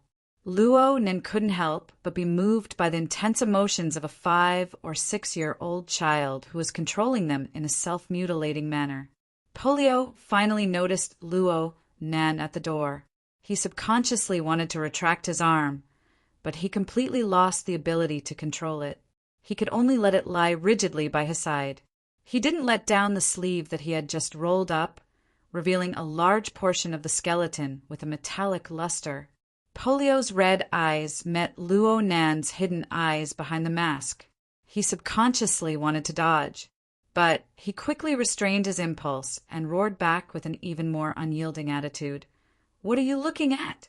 Have you never seen a prosthetic before?" Luonan didn't speak, and he didn't deliberately avoid anything. Polio saw that he couldn't move Luonan, so he didn't waste any more energy. He bit his lips and used his left hand to tidy up the sundries on the floor. "It's out of battery and the backup battery. I lost it. It's not a big deal. I just need to charge it." As soon as he finished speaking, there was a click from somewhere. Immediately after, the lights above his head began to flicker, and the relay protectors began to take effect. The problem was that in less than a second, true darkness rapidly expanded, filling the room, the storefront, and even the surrounding area. Polio was stunned on the spot. He allowed the darkness to swallow him. Only the sound of his intermittent breathing could be heard in the room. Polio's left hand pressed against the sharp edges of the sundries on the floor, allowing the real pain to be transmitted to his brain. It was a stark contrast to his heavy right arm. He forcefully bit his lower lip and controlled his breathing. He didn't want to lose face in front of that mysterious fool. But this darkness was pitch black and didn't allow light to pass through. It was like a thick blanket draped over his body. It was a little warm, like a mother's blanket. It wasn't shameful to cover Dowdu with a blanket. The hot little Dowdu finally rolled down from his eye sockets, and streaks of tears were drawn on his face. Polio didn't forget to maintain his manly dignity. He spoke forcefully so that the fool could hear him clearly. If possible, he wanted to let those unscrupulous creatures hear him. Chapter 713. Who cut off the electricity like it was on fire? About a few hundred meters away from Polio's shop, Zhang Luan's footsteps were so quick that he almost kicked the door open. He growled at the group of people in the hall. There were 7 or 8 people sitting or standing in the hall, and they all looked over in shock. Zhang Luan's face was rough, but he was very scheming. Otherwise, he wouldn't have such a wife by his side and still be able to plan today's events. However, the ups and downs of the situation tonight and the successive changes put him under great pressure. It also caused him to have a bellyful of evil fire, which immediately exploded when he was stimulated. "Brother," and someone came up and tried to explain, but Zhang Lu and thought he was the culprit. He glared at him and pushed him in the chest. "Are you an idiot? You can't even understand the gravity of the situation. That furnace isn't easy to get along with. Have you ever seen a guy who can roll around in the waterway without a single drop of water on him? Either he's lying or he has special abilities. He clearly knows that the U-hole is deep, but he still barged in. Do you think people like that can be provoked so easily?" The person who tried to explain looked aggrieved. "Brother-in, it was Mr. Wright who ordered it." "Mr. Wright? Zhang Luan's temper was blocked, but he quickly gritted his teeth and said, "Even if it was Mr. Right, even if it was me, so what?" A cold voice interrupted him. A door at the back of the hall opened, and a tall, middle-aged white man walked out, wiping the blood off his hands with a white gauze. Zhang Luan's pupils shrank. He tried to see through Wright's shoulder and the darkness behind the hall to see the situation in the room. His expression was so obvious that everyone in the hall could roughly see what was going on. The tall white man, Wright, threw the blood-stained gauze into the trash can and said coldly, "Don't worry, I left you some dignity. I didn't do anything too excessive. But because of this, your wife was able to show her loyalty and toughness and didn't reveal any valuable information." Zhang Luan's expression was very ugly. Even if he and his wife parted ways and became enemies, asking others to interrogate and torture him was undoubtedly a double denial of his dignity and ability. Disregarding everything else, the subordinates in the hall were obviously following Wright's lead. This was also a very natural thing. After all, Brain Demon, Wright was publicly recognized as one of the bloodiest figures in the wilderness. He was rather powerful and had a great reputation. He was just a middle-ranking member of a small order that had rebelled against him. In fact, didn't Zhang Luan himself only make up his mind to rebel after seeing Wright? After thinking for a while, Zhang Luan's anger was almost gone. He could only fight for some face for himself. "Mr. Wright, we haven't found any traces of the church's holy relic yet. That bastard is a very important bargaining chip. Now that a cloaked man suddenly jumped out, it's really not suitable to take drastic measures before we figure out his identity and stance. It was already bad enough when we searched the store. If we aggravate the situation and cause a conflict, we won't be able to get any more clues from Wu Jun. Mr. Zhang, I think you have a tendency to exaggerate Wu Jun's and your husband's willpower." Wright's grayish-blue eyes stared straight at him. "You have to understand that a person's willpower is just an illusory bubble in front of instinct. People can keep secrets only because the willpower bubble hasn't been burst, or because they've made some cunning coding programs for their thoughts. These methods are not a problem for us." Zhang Luan opened his mouth to say something, but he was interrupted by Li's hand. "The reason I agreed to your shoddy plan, other than demanding a perfect result, is that Spring City is currently in a very sensitive period. It's not suitable to make any big movements.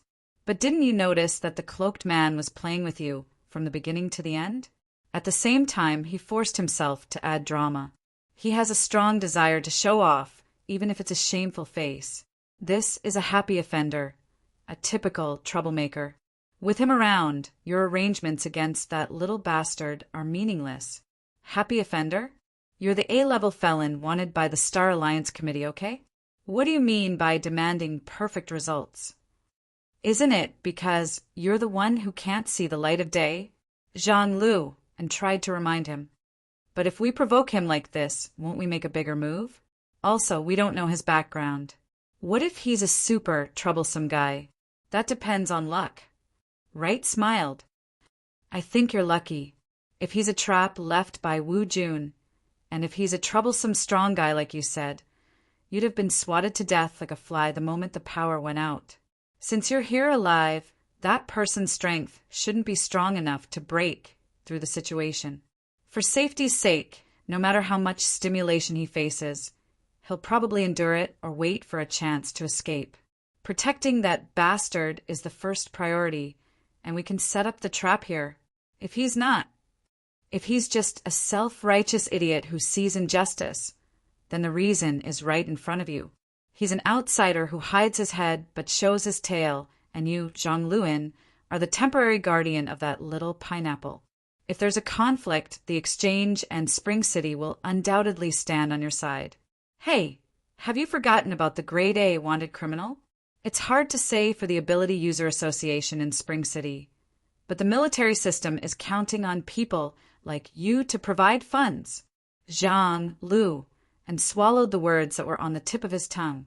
From his nickname, it could be seen that the legendary Brain Demon was never a good-tempered person. He could only beat around the bush again. But Boss June, Wu Jun's relationship with the Exchange and the Ability User Association is very good. If we really provoke those people, things will become very complicated. Don't you still have me? The corner of Leet's mouth split open. In his dark, red mouth, the tip of his tongue that was shaking was as long as a blunt needle. What I want to do is work with my children to shut up those disobedient fellows in time and prepare a delicious meal at the same time. The interior of Polio's shop was pitch black, but the precocious Polio didn't shed Lil P. He widened his eyes and looked at the energy bar of his multifunctional mechanical arm that was slowly but visibly increasing. At first, he thought it was an illusion. After all the power sources in his house were useless. Wires, wireless charging, and other devices were meaningless. However, the charging motion under his eyelids was still progressing steadily. He moved the mechanical arm of his right hand slightly. His bionic fingers flexed and stretched, and the various parts of his body were checked. There were no problems. You can move a bit more. As long as I'm here, it's very easy to charge. Pineapple unconsciously grinned. He found it hard to suppress his excitement. Silly, you're too awesome. All right, I'm really quite silly. I ran a marathon and an hour of tests just to help you charge. What was I thinking? Pineapple was slow for a moment before he finally came to a realization.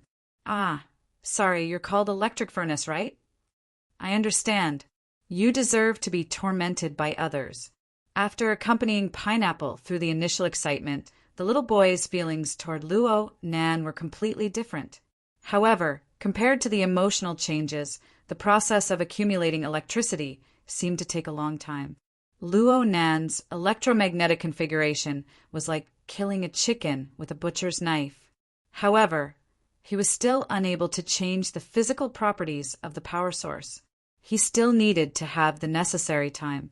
The topic naturally extended from the mechanical arm to explore the source and cause and effect. Of course, this was a sensitive topic. In the past, Pineapple would have been unwilling to talk about it. But now his mood was on a roller coaster. He had seen worse situations, so he was more or less desensitized. The continuous injection of electricity washed away the haze in Pineapple's mind. It gave him more courage to talk about everything to his new friend. The little fellow opened the hollow chamber on the upper part of the mechanical arm. Here, this is my arm. In Luo Nan's eyes, Pineapple's right arm, wrist, hand, fingers, and other body structures were all intact. There seemed to be no problems with the deeper bones, joints, muscles, and blood vessels. However, its total length was less than 20 centimeters. Judging from Pineapple's age and height, the length of his arm should be more than half that of a newborn. This was the level of a newborn baby. There was no doubt that this was some sort of developmental deformity. Ever since I was born, this arm has stopped growing. It has been maintained in this state. I have no way of controlling it. It's just an extra section. Faced with this situation, Luo Nan did not know what to say in order to not agitate Pineapple. He could only maintain his silence. The little boy became calmer as he spoke. Mom told me that with the current level of technology, there would definitely be a way. She brought me to see many doctors and made many plans, but she was never satisfied with them. Last year, Mom asked someone to order this mechanical arm for me. She said that it was temporary. Actually, I feel that other than its endurance, everything else is fine. Pineapple pretended to be magnanimous when faced with Luo Nan's gaze. With it, I can do many things that other children can't compare to. Although I wasn't the one who designed the stalagmite, I spent more than 2 months to assemble it based on the blueprints alone. Then it ran aground. Luo Nan regretted it the moment he spoke. Pineapple didn't retort. He just lowered his head and said, "There must be a problem with the shock absorber." I didn't want to cause trouble for Mom. After Aunt Fin sent me a warning signal, I wanted to dive into the water and run away. However, I shouldn't have walked that route. The depth of the water and the width of the water channel are too much for me. It would have been better to hide in the deeper parts of the karst cave. Luo Nan watched a 5- or 6-year-old child seriously review his assembled underwater mechanical vehicle, and the route planning problems. Even though Luo Nen wasn't considered an adult, he couldn't help but feel a sense of crisis, as if he was about to be slapped to death on the beach. What was I doing when I was 5 years old? I was probably crying because of my spineless dad. Kids these days, Luo Nen suddenly thought of something when his thoughts reached this point. Where's your dad? Dad, what's that? Is it edible? Chapter 714. Polio was young, and he had been tossed and turned for an entire night. His mood had changed drastically, so he unconsciously lay on the floor and fell asleep halfway through the charge.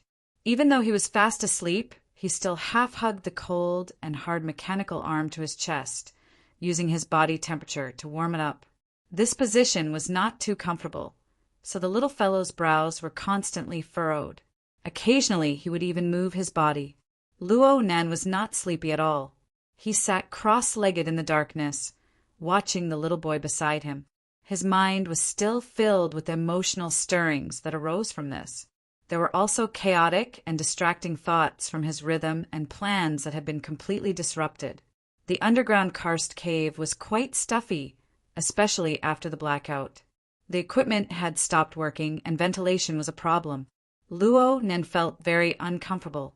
Luo Nen grabbed the thick and heavy cloak to give himself a gust of wind. His fingers made contact with his chest as he rose and fell. The sensation was soft with a hint of hardness. His chest swelled up slightly, forming a clear contrast with the surrounding muscles. Luo Nen was stunned for a moment. He immediately recalled that this was the biochemical reactor. The biochemical reactor had been remolded. After his somatic cells were initialized by the arrangement of tinder within the furnace, they were transformed into fully functional stem cells that proliferated and split. In a certain sense, it was already a part of his body. It was his external organ. There would be no difference, even if he took it and sliced it. In comparison, the other artificial muscles that were produced by the biochemical reactor were constructed together with the exoskeleton armor. Their structure was based on Luo Nan stem cells, and they were modulated according to the formula. The structural strength was similar, but it was more suitable for electromagnetic configurations. Reality proved that Luo Nan's physical strength was a bit lacking. At that time, he had used 2 portions of the substrate to create an electromagnetic muscle membrane structure that was far larger than the furnace body. However, when it came to actual combat experiments, he had only created a paradigm before everything was blown to smithereens. Only the biochemical reactor remained. It enjoyed the same safety mechanism as Luo Nan's main body. The biochemical reactor's various functional areas had already been restored, and its volume had increased by a bit. It was embedded in the juncture between his chest and abdomen, like a demonic insect that had pierced into his flesh and bones. Luo Nen used his fingertips to poke and prod at the biochemical reactor. These were all subconscious movements, and he used this opportunity to organize his thoughts. After a moment, he finally had a clear plan, and the inside of the biochemical reactor correspondingly changed. Luo Nan waited for the corresponding functional areas within the reactor to start operating. He extended his hand and touched Polio's deformed and undeveloped arm with his fingertips. He didn't make any other movements, but a collection tube originating from the biochemical reactor did a slight extension. It collected a bit of Polio's skin tissue and stored it in the storage area. This action was almost exactly the same as what Li Yiwei and Rin Qi had done earlier. However, the 2 of them were collecting the special secretions of a mutated human. Luo Nen just wanted to collect a bit of Pineapple's cell tissue for an experiment. He was thinking that the biochemical reactor's tissue regeneration technology was exactly what Polio needed. Luo Nen couldn't be considered a philanthropic person, but since he ran into her, he would obviously help if he could. Unfortunately, after a short period of analysis and experimentation, the virtual brain system gave him a disappointing result.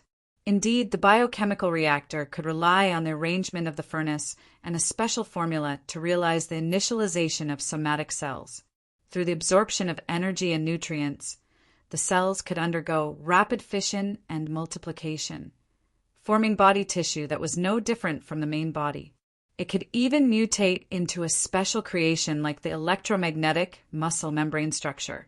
However, the premise of all this was the ownership of the biochemical reactor and the control of the tinder. Luo Nen used his unique soul strength mode and the structural characteristics of his body and soul, which were blended into one after his formal awakening, to serve as the foundation for the biochemical reactor's activation and interdependence. Simply speaking, once bound, this night-level, basic colonization type biochemical reactor could only be used by Luo Nen alone. He could also initialize polio's cell tissue and reconstruct the tissue structure.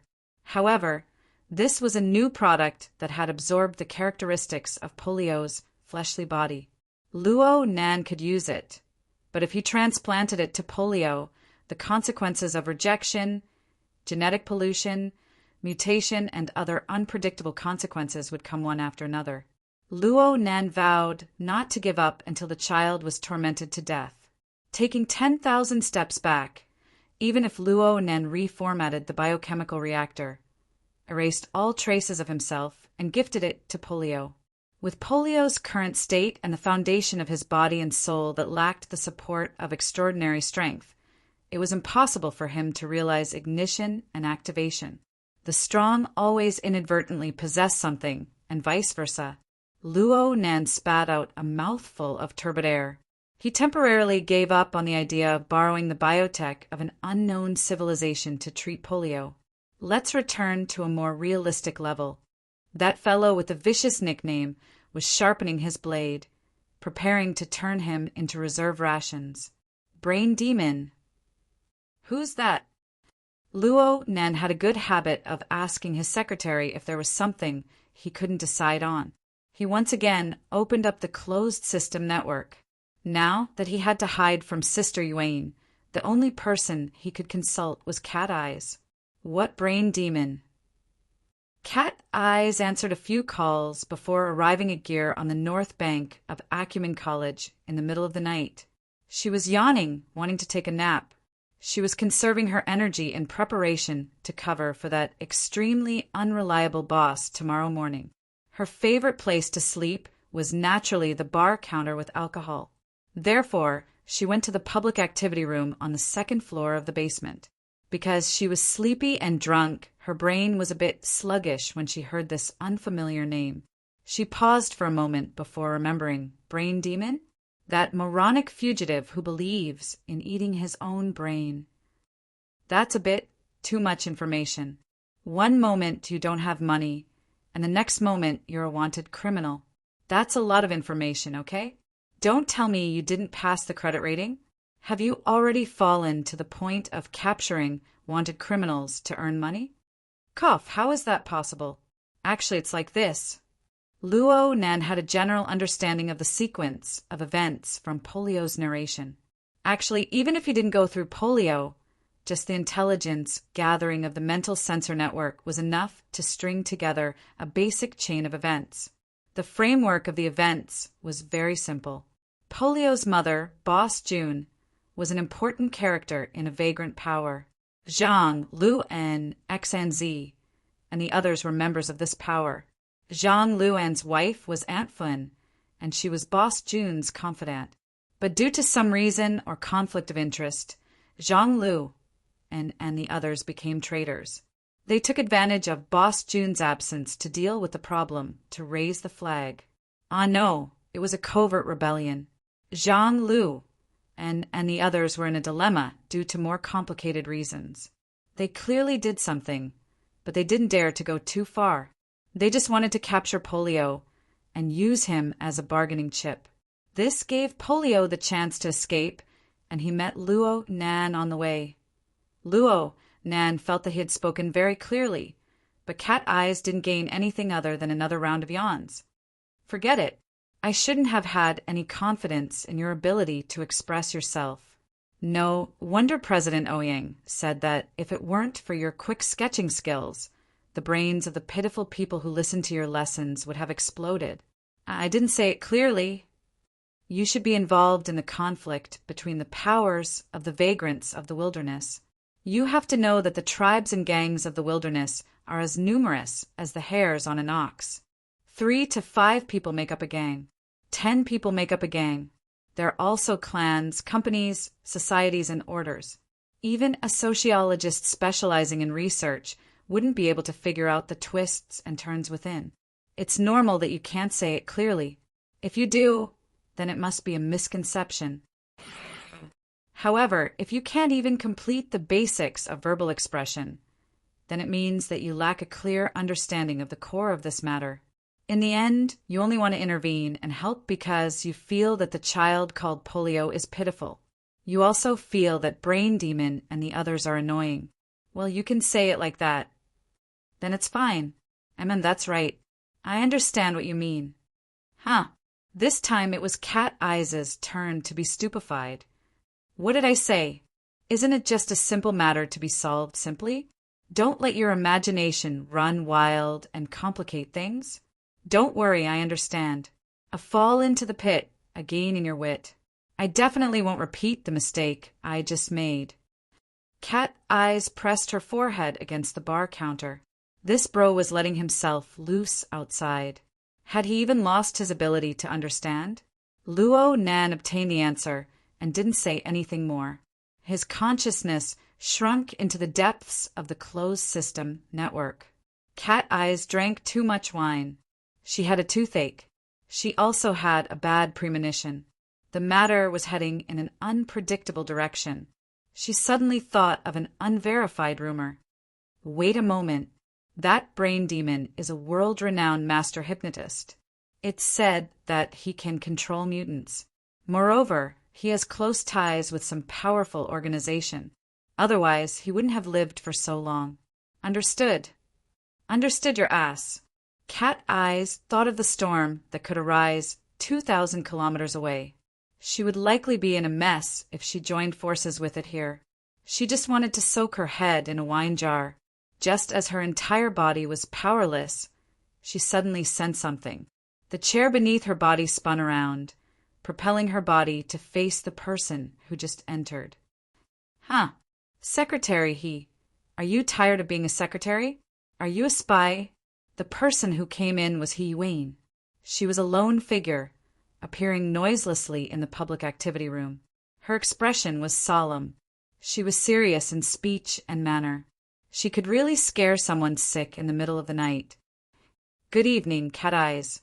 There's no need to greet me so formally. Actually, it would have been bad if it was just a little bit closer. Speaking of which, what's the matter? Didn't you just make a call? It's about Mr. Luo. He's not even here. Is there a need to be polite? Wayne wouldn't change her habits and cultivation just because of a few words from someone else. However, since she was personally here, she didn't beat around the bush. She went straight to the point. Mr. Luo has become quite headstrong recently. You know this. Cat Eyes blinked. The boss is headstrong. Can a secretary complain? Wayne didn't resist the joking title of secretary. Instead, a faint smile appeared on her solemn face. I haven't been taking advantage of my duties recently. It's mostly because I can't keep up with Mr. Luo's tempo. What tempo does he have? He's testing the tempo of the world. Chapter 7:15. In Xia City, it was around 4 o'clock in the morning. Some early morning trainers were already on the streets. But at the same time, it was also the time when people were the most tired. For example, Cat Eyes had soaked in alcohol and a pile of vexing matters for most of the night. She also had to deal with Vice President who was famous for being shrewd and capable. She felt extremely tired. When a person was tired, they lost their patience. So she didn't want to guess the deeper meaning of Wayne's words. She only curled her lips and knocked on the table. Get to the point. Wayne did not mind her attitude. She was no longer as serious as before. She walked to the front of the bar and sat down on the high stool next to Cat Eyes. She casually picked up a cup and played with it. How can there be an important point in the world? Actually, I came here on a whim to find someone to chat with. Cat Eyes raised her eyebrows. Oh my. The problem becomes serious the moment the leader starts chatting. Wayne laughed again. Cat Eyes, you've been in good shape lately. Which eye of yours sees that I'm not bad. You can call it a judgment. At most, in another month or two, we can see the architect. Cat Eyes blinked her eyes. I'm not the one who wants to ascend. Yes, the growth of supernatural powers is often like natural development. It's just that it doesn't grow from a baby to an adult. Rather, it struggles out of its mother's womb and opens its eyes to see the world. Hee, I know you're talking about someone. Do you want a drink? Seeing Wayne nod her head, Cat Eyes snapped her fingers. The robot bartender behind the counter woke up from its standby state and concocted cocktails for the two. Amidst the soft sounds of the cup, liquor, soda, and ice cubes colliding, Wayne's voice also carried a bit of an indistinct meaning. When extraordinary power substantially rises a level, it's almost equivalent to a rebirth. Just like a newborn baby, what he sees and feels is completely different from when he was in his mother's womb. So it's normal to test and adapt. That's right, we need to verify the results. But you must also take note that the baby is only stretching out his soft fingers, while we might be stretching out our deadly blades and Mr. Luo. The finished cocktail was placed in front of Wayne. The light blue wine swirled in the saucer-shaped champagne glass, like the transparent seawater near the shore. However, as soon as his fingers exerted force, the wine in the cup turned into a whirlpool, violently rubbing against the walls of the cup. What Mr. Luo found out is a storm that can stir up the world. Cat Eyes let out a whistle. So what if he did? Just because he can control the storm, we have to tie up all his fingers or just chop them off. Wayne gave a rare shrug. I just believe that there are shortcuts to experience and learning. Words. Some things might as well be said directly. Anyway, I don't really like this boss. If your conditions are right, maybe I'll agree on the spot. Sorry, I don't know. Wayne took a sip of the light blue wine and immediately let the rim of the cup stop at her lips. She subconsciously bit down on it. This was a very uncharacteristic action of Secretary He, but Cat Eyes found it a bit more pleasing to the eye. There's only a fine line between wanting others to do something and forcing others to do something. I don't think I can grasp the scale of this, so I hope to find more people to help me think about it. And then you found me. Cat Eyes tilted her head to look at her. Wayne smiled and raised her cup to show her respect. Well, it's my pleasure. Cat Eyes also picked up her own cup. As an unfortunate person who has already been swept away by the storm, do you want to hear the truth from me? Please speak. Cat Eyes drained the cup of strong wine in one gulp. She borrowed the hot and spicy energy that rushed down her throat and into her brain to laugh heartily. Those unfortunate people who are about to be swept away by the storm, welcome. To be swept away by a fellow like Luo Nan serves you right for being unlucky. Don't forget to thank me. In the end, the laughter from 2,000 kilometers away could not reach Spring City. It was impossible for the living beings here to receive the messages filled with schadenfreude.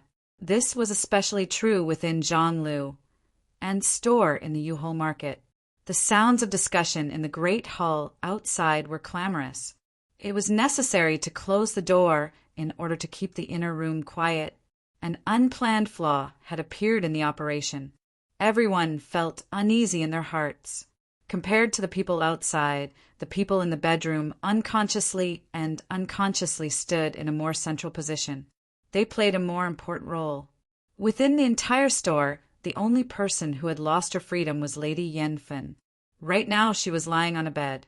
Her entire body was stiff and her breathing was weak. She wore only a thin layer of clothing on her body. Many parts of the clothing were dark red and glued together. She looked weak and miserable. In front of the bed, Wright slowly and methodically put on a pair of sterile gloves. I don't like bugs. Their way of thinking is completely different from ours. However, the mutant types of insects are the most abundant in the wilderness. Many functions can be found from their bodies. For example, the one that will appear next. I call it the treasure bug. It can secrete many kinds of pheromones. It doesn't matter what effect these pheromones have within its race. We only need to be concerned about what kind of effect it will have on the state of the human body and mind. Wright put on the gloves, and his 10 fingers flexed a few times. He was like a strict doctor. Next, he extended his hand and very gently supported Yen Fin's cheeks, helping her straighten out her position. All pheromones are very direct things. They evoke the target's emotions and instincts of desire. I don't need to hide it. The research of pheromones in the world today is mainly focused on the aspect of sexual instincts. The results obtained from this are also the greatest. After all, they can radiate many levels of the human body and mind. The higher the level of the animal, the wider the range of radiation. The effects are also more interesting. Yen Fin wasn't a little girl who didn't understand the ways of the world. Her mind was also very clear, and she immediately captured the key words and sensitive words in Wright's mouth. She instinctively struggled, but her body that had been injected with neurotoxin was already completely out of control. Even her head was supported, and she was unable to move. Her eye sockets subconsciously dilated, and her eyeballs swayed back and forth as she tried to find another key figure, her husband, Jean Lewin. At this moment, Jean Lewin was pursing his lips and holding a cigarette, but in his hand. He stood at the farthest end of the extension cord at the end of the bed, leaning against the chest of drawers behind him. This was a position that Yen Fin absolutely couldn't see at the moment, and with Wright blocking in front, he could also avoid most scenes that he didn't want to see.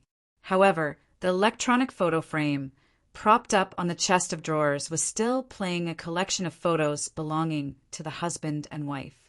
This made Jean Lewin very irritated, and he turned his elbow back to press it flat against the surface of the cabinet. Wright was a demon that could read people's minds. It was as if he was speaking to Yen Fin from the tip of her heart. I want to thank your husband. Previously, out of politeness, I had deliberately avoided similar interrogation methods.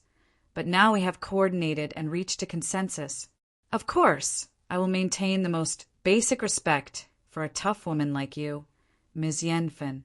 I also ask you not to wear colored glasses to view the use of sex pheromones. It is only a key to open the door of your instinctive desires. You will experience a process from tension to relaxation.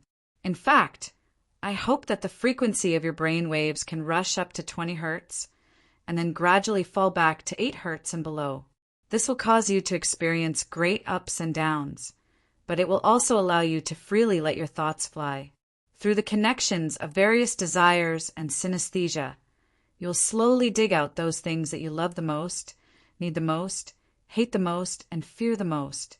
Yen Fin's body trembled uncontrollably.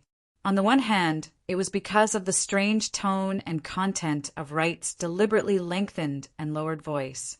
On the other hand, it was because Wright had already started to undo her shirt, exposing the skin of her chest to full contact with the oppressive air in the room.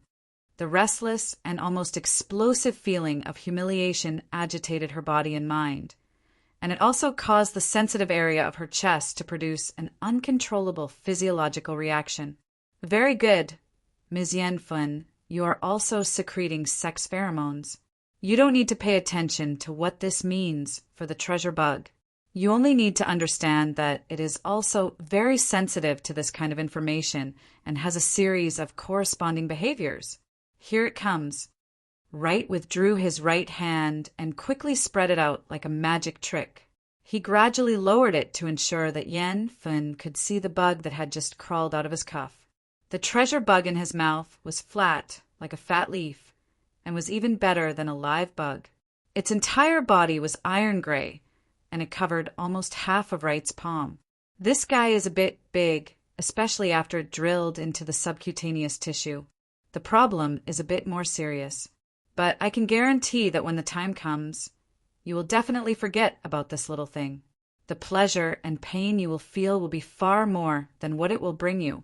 Yen Fin lay on her back on the bed, her fully exposed chest uncontrollably rising and falling, and her fit and beautiful curves were even more thoroughly revealed.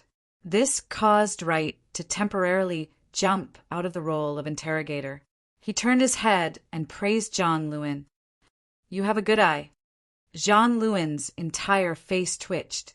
He lowered his head and smoked, not saying a word. Compared to the current humiliation, he was more worried about the treatment and corresponding respect that the new power would give him. However, at least from Wright's side, he couldn't see anything. On the contrary, because of this interrogation, X and Z and the others downstairs would probably be at odds with him. Why was it completely different from what he had expected? On the bed, Yen Fun's body suddenly trembled greatly. This was already the limit of her current physical state. The treasure bug was penetrating the skin of her chest and slowly seeping down, causing a continuous, painful stimulation. Wright had described the pain as insignificant, but this was clearly not the case. Even though Yen Fun's nervous system was already numb and she could barely speak a complete sentence, she still couldn't help but moan and vaguely curse at this moment. Wright smiled as he looked at all this and explained, "The treasure bug will penetrate your subcutaneous tissue and slowly move to the spine, where it will deeply fuse with your nervous system and become a special gland.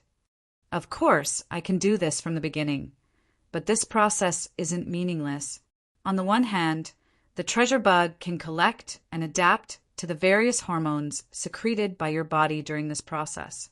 On the other hand, it can also make it easier for you to enter an extreme state."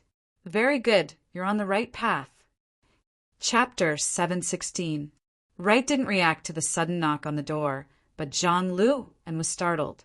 He raised his voice. "Who is it?" "Brother," and the voice outside was Jean Lu and's #1 subordinate, Xanz. At this time, Yen Fun on the bed seemed to be moaning and cursing a notch higher. Jean Lu and's face was inexplicably hot, and he shouted back in a rough voice, "What are you shouting for? Don't you see I'm interrogating you?" He emphasized the word "I," but his raised voice caused Wright to glance at him with dissatisfaction. Maybe I shouldn't let non-professionals in. The corner of Jean Lu and's eyes twitched again. After Wright finished speaking, he only showed him the back of his head. Jean Lu and threw away the cigarette, but adjusted his breathing and walked over to open the door. During the process, he subconsciously tilted his head. Because his body had shifted, there was no longer Leet to block him. He saw his wife wriggling on the bed, and the extent of her muscles twitching was far greater than this. So much so that the open wounds left by the torture earlier burst open one after another, once again oozing blood. Jean Lu and hurriedly turned his head again and heard Wright continue to speak to Yen Fun. It sounded gentle, but it was chilling. "Very good. This level is just right. My professional tells me that the activity in your cerebral cortex is very intense, and they are emitting tens of times more information than normal. I believe that the secret door in your heart is now open to me." His footsteps quickened, and Jean Lu and finally touched the doorknob. He pulled the door open with a lot of strength, but it only opened a big gap. At the same time, he used his strong body to block the gap. He stared at Xanz and said in a strict tone, "What's going on?" Xanz's expression was also quite serious. "Brother, and I just looked at the electricity meter monitor. The blackout area is obviously still running electricity. Should we take another look? Are you sure it's in Wu Jun's shop? How's the electricity consumption?" "It's not that big," Jean Lu and was indeed listening to Xanz, but his current brain circuit was obviously not suitable for in-depth analysis. Wright's slow voice in the room was like a knife repeatedly grinding on his ear mold. "I don't mind telling you another little piece of information. In your current state, the taste of brain juice is not good. There's too much seasoning in it, so I'll give you a chance to digest it. What you need to do is to strive for a small chance of survival during this period of time. You should do your best to obey me, please me, and tell me everything you know. Of course, you should also trust me, and believe that this little fellow is a very sensitive control center and can almost perfectly repeat all of my commands. Why did you say almost? This was because the orders given to it would occasionally conflict with its instincts. So try not to beg for mercy when you reach the edge of the cliff. Who knows what accident might happen then? At this moment, Zhang Lu and was already doing his best to keep his expression from collapsing. He could no longer look into Xinz's eyes. He just wanted to find a reason to get rid of him. You guys go ahead and scout. We'll talk when you get back. Yan Fun, who was lying on the bed, let out a sharp scream as soon as the **T reason came out of his mouth. Zhang Luan's hand shook, and he almost pulled the door handle off. He slammed the door back, and it almost hit the tip of Xinz's nose. But no matter how hard he tried, he couldn't stop the sound from reaching the hall outside.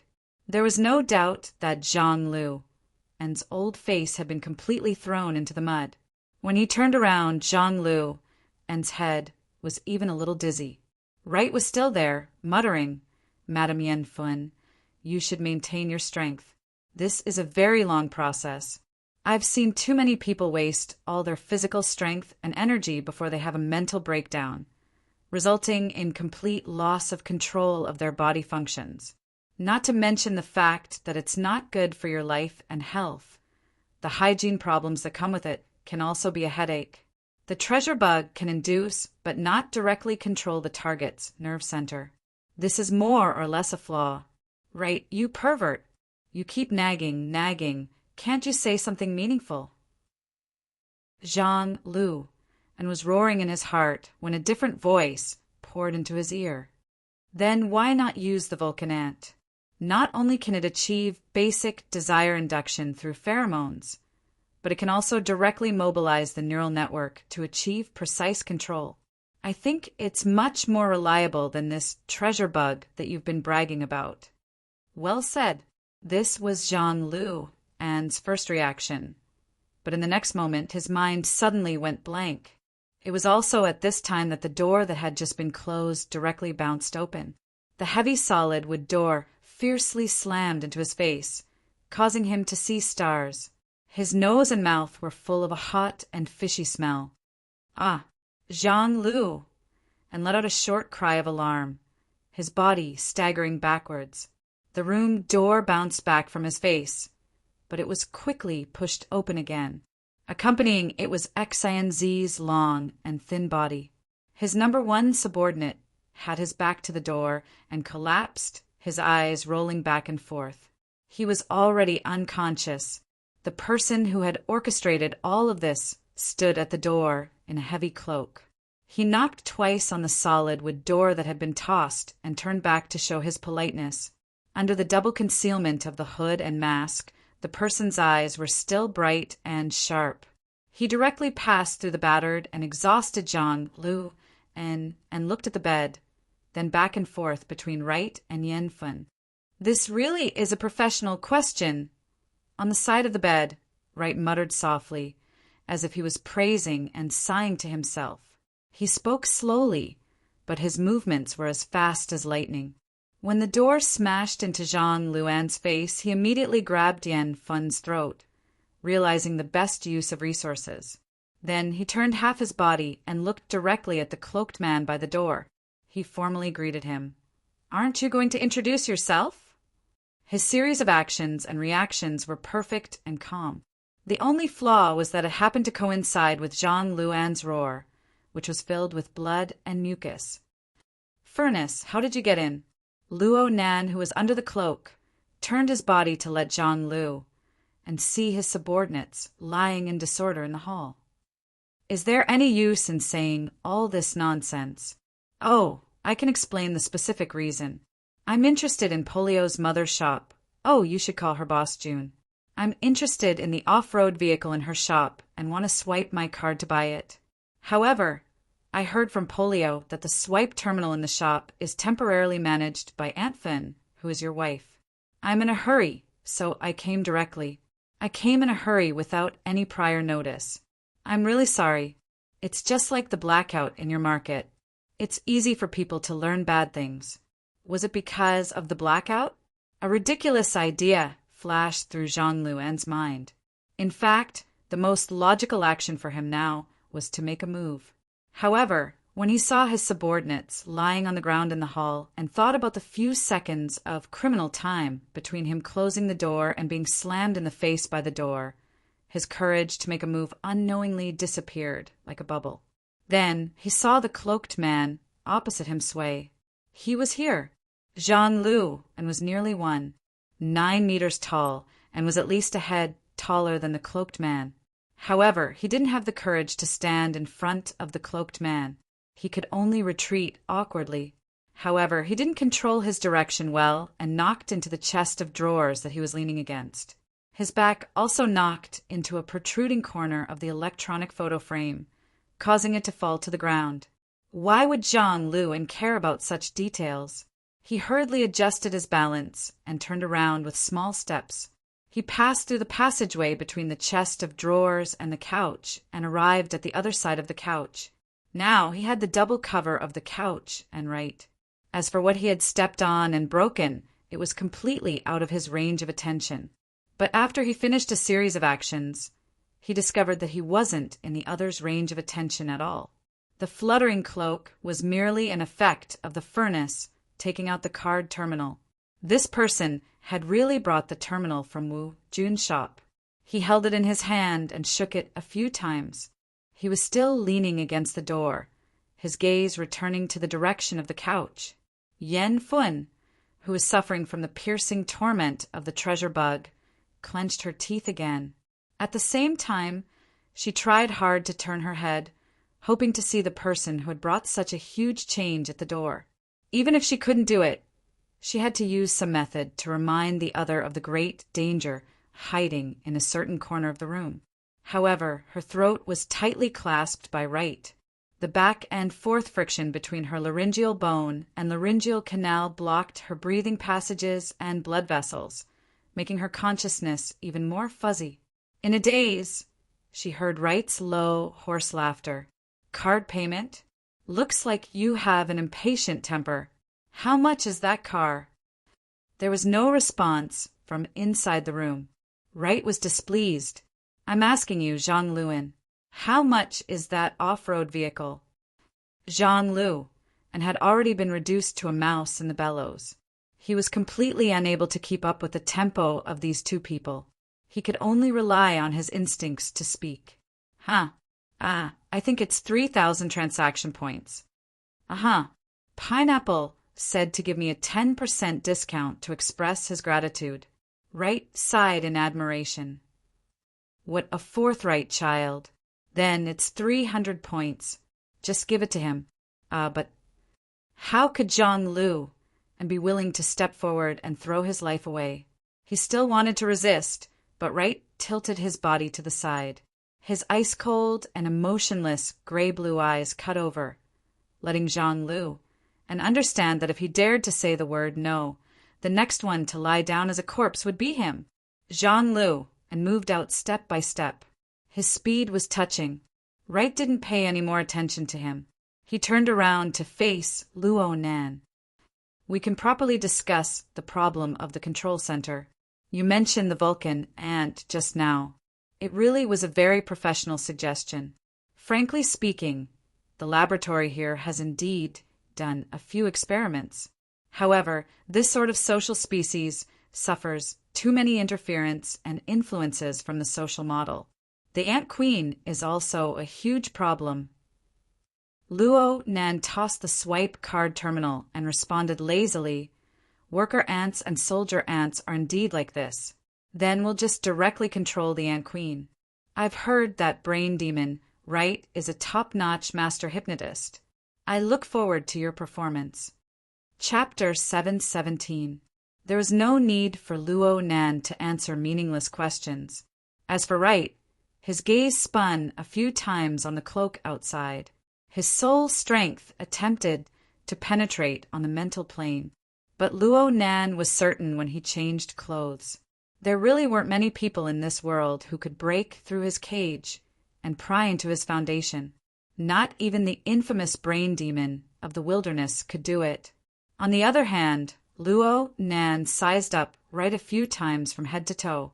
He more or less figured out this person's foundation. If one were to refer to the society's conventional four-dimensional measurement standard, then Wright's soul strength had a very ordinary level in the first two of the four indicators of depth, intensity, sensitivity, and affinity. Many people proposed to change depth to degrees of freedom ever since Luo Nan proposed the cage theory. This was the level of just touching upon the abyss region. Intensity was basically the average level. His accumulation couldn't be said to be robust, but in terms of sensitivity it was very lively and nimble.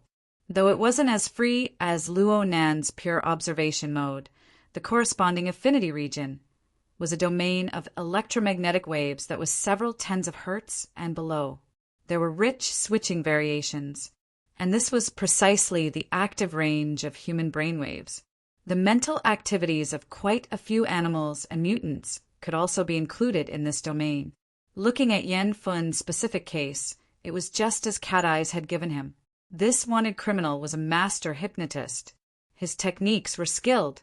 If he hadn't arrived in time, Yen Fun would have long since been brought into a situation of extreme fear and despair. Her mind would have collapsed. That was all. Luo Nan evaluated Wright's strength as B in his mind. This person was able to control people's minds and hypnotize living beings. He could do many inconceivable things, but he didn't seem to be the type who excelled in combat. Speaking of which, Wright's posture was really quite stylish. Was he a frog in a well, or did he have something to rely on? On the other side, Wright muttered to himself for a bit after several fruitless probing attempts. The smile on his face grew lively once more. He appeared to be more interested in the topic of the Vulcan ant. He made a further discussion. This, Mr. Furness, I believe that your following statement needs to be discussed. In the Vulcan ant society, the queen is a pure leader. Her specific functions can't compare to her people, and the pheromone secretion of the Vulcan ant individual can't compare to that of the myriad treasures bug. Luo Nan answered straightforwardly, one is one. One is a nest.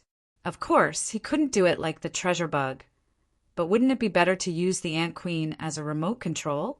Multiple connections, group control, just like a normal Vulcan ant nest. This idea is very interesting. However, I hope that there are more solid steps. Wright was somewhat disappointed. No matter how beautiful the proposal was, it could only be described as bragging if there was no substantive entry point. In that case, there was nothing to talk about. His eyes slanted to the other side. It was said that a certain person looked tall and strong, but when he walked, he couldn't even be compared to an old lady with bound feet. Was it going to take until tomorrow to finish? Being penetrated by Wright's ice-cold gaze a second time, Jean Leon truly felt as if there was a blade on his back. His feet instinctively sped up, and then he arrived. Jean Luen's nostrils started to ache again when he reached the very close standard again. In fact, half of his face was still smeared with blood. He didn't even need to look in the mirror to know that he must be in a very sorry state. He didn't have any idea what was going on. He floated around, his voice trembling slightly. Furnace Elder? Sir, can I operate the card terminal? Of course. Luo Nan extended his hand and handed the terminal over. He waited for Zhang Lu, and to take it, then he suddenly laughed. Polio is so straightforward. You're his temporary guardian, so you shouldn't fall behind. How about you give me a discount as well? Okay. Actually, the transaction points I obtained for my credit rating are only 328 points. It's quite painful to have them deducted all at once. It wouldn't be a problem if it was just a fraction. How about 28? I'll continue with the discount. Zhang Lu, and revealed an awkward and helpless smile. He was completely confused by Luo Nan's words. Next, he could only stare blankly at Luo Nan as he took out the metal card representing the transaction voucher and lightly pasted it onto the card terminal. So it's like this. That's right. Wait a moment. Jean-Loup, and finally remembered the basic operation. But at this stage, he only had this bit of instinct left. He completely followed Luo Nan's instructions and entered the insincere number 28. A beep rang out, and the card terminal was successfully swiped. Jean-Loup, and subconsciously glanced at the display screen. The basic information related to the furnace was displayed on it. It was also the basic proof for completing transactions and employment in the various vagrant exchanges, such as the U-Haul market. Fleshly side, mechanical design, and assembly? Jean-Loup, and didn't know why he blurted out these words. Behind him, Wright let out a laugh. What a dog's hit system! I heard that it was invented by the leader of your Luo order. Oh my, he's also a dog's hit character. Wright's reaction was quite big, and Jean-Loup face twitched. He suddenly understood why Wright insisted on letting him swipe the card. Wright was clearly collecting information on the furnace to make a judgment. The problem was that from Wright's perspective, the answer he obtained was just like the money being swiped in. There was no sincerity to speak of. There's no fleshly side that can knock down 10 people in an instant, and at the same time be able to completely block out the changes in the surrounding atmosphere. So, dog's hit, fleshly side. This Mr. Furnace is only a mental side. Nonsense, I can guess it too. Jean-Loup and silently cursed, and Luo Nan's line of sight followed Wright's explanation at this time. He turned to look at Jean-Loup's side. Jean-Loup, and instinctively revealed the hearty smile he normally wore when socializing. But his current state of mind could only seriously deform his facial expression. Even he himself felt embarrassed. Jean-Loup. Wright's deep and low voice suddenly came from behind him. Jean-Loup, and subconsciously quivered. He wanted to turn his head, but his mind suddenly went blank. Wright's words from just now reappeared in his mind. Bullshit, fleshly side. It can only be the mental side. Hold on, the mental side. This fellow is a mental side. Then, his close combatability should be quite weak. Also, I'm a genuine fleshly side, and my combatability is top-notch. Now that the distance is within reach, isn't this a great opportunity? And at this time he saw the gaze of the furnace shift in Wright's direction. Just as it was about to turn, this was the best opportunity. A sure hit strike. The high-speed flow of thoughts instantly pieced together into a seemingly reliable chain. It was like some sort of transmission device that spurred Jean-Loup's body, including the courage and gamble that were suppressed in the deepest depths of his heart. Jean-Loup's mind heated up. He stamped his feet, lifted his hips, twisted his waist, and threw a punch. He borrowed the good position of standing sideways next to the furnace to unleash a left swing fist, biting towards his target's waist and kidneys like a poisonous dragon. With the current distance between the two, Jean-Loup's fist had just exerted force when the tip of his fist had already reached the edge of the cloak. Then the fist drilled inexorably inside. It hit Jean-Loup, and could already feel the side muscles of his opponent's waist from the feedback of his fist. He seized the opportunity to twist his fist. He wanted to use all of his strength to smash his opponent's internal organs into mush. But in that moment, his twisting fist only tossed and turned in the empty air behind the cloak. At the same time, a figure flashed before his eyes. Just by relying on the instincts of a fighter, Luo Nan was able to determine that his opponent's feet should be a cross step. Luo Nan went against the direction of his fist and made a graceful dodge. An expert. This thought jumped out in Jean-Loup's mind, but he was unable to correct his instinctive driving force. He could only follow the predetermined path of judgment. I can't let the distance between me and the spirit. This thought was so strong that Jean-Loup's mind exploded with a bang. He completely lost his follow-up plan. Instead, with an absolutely unorthodox movement, his body lunged forward. His other arm also stretched out and forcefully wrapped around the furnace's waist and abdomen. Even if he couldn't hug it, he had to grab the furnace's cloak. He had to restrict this person's movements. As for what to do after that, it was completely out of Zhang Lu An's consideration. Perhaps Zhang Lu An's unorthodox movement had some unexpected results. In the next instant, he really did manage to grab the middle of the cloak. Both of their figures froze. Next. What should I do next? Zhang Lu and was suddenly stunned. He completely didn't understand how the situation had turned out this way. It was also at this moment that Wright, who had been speaking in a low and drawn-out tone, suddenly let out a sharp whistle.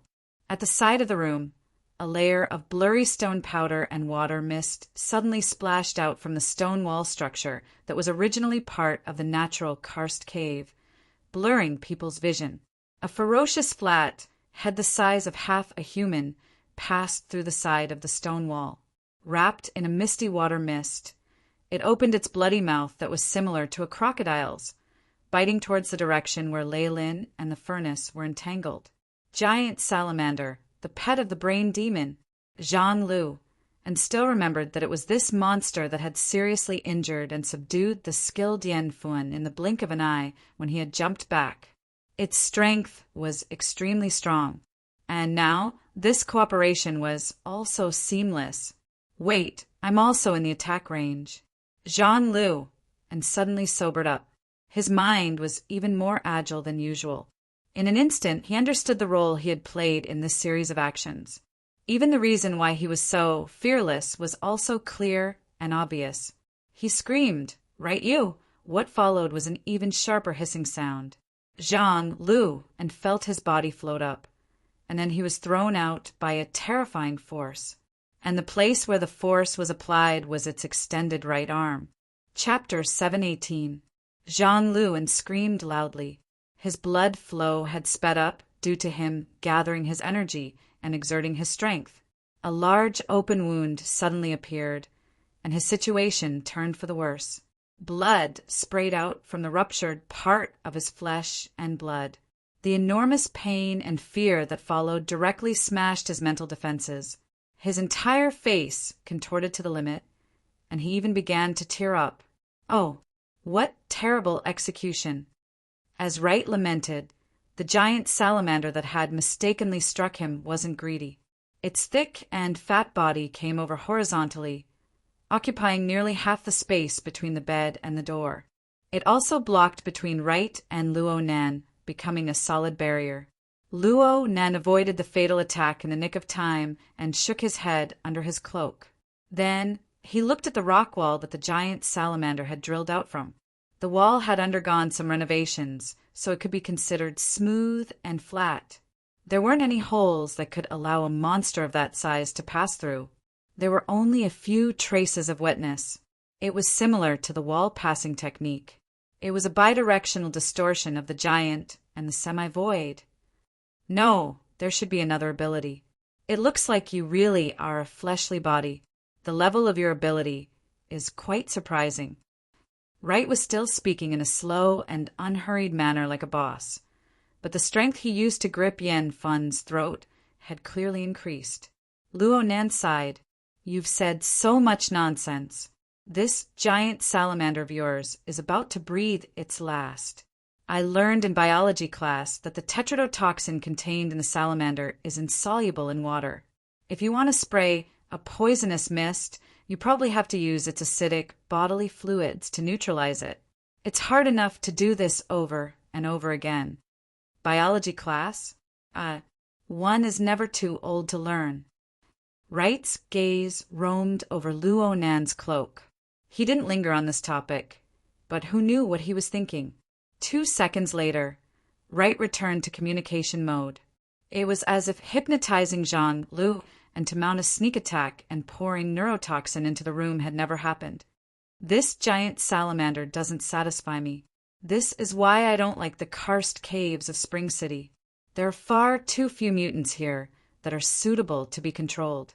At the beginning of the aberration era, this karst cave was one of the first areas to fall into enemy hands.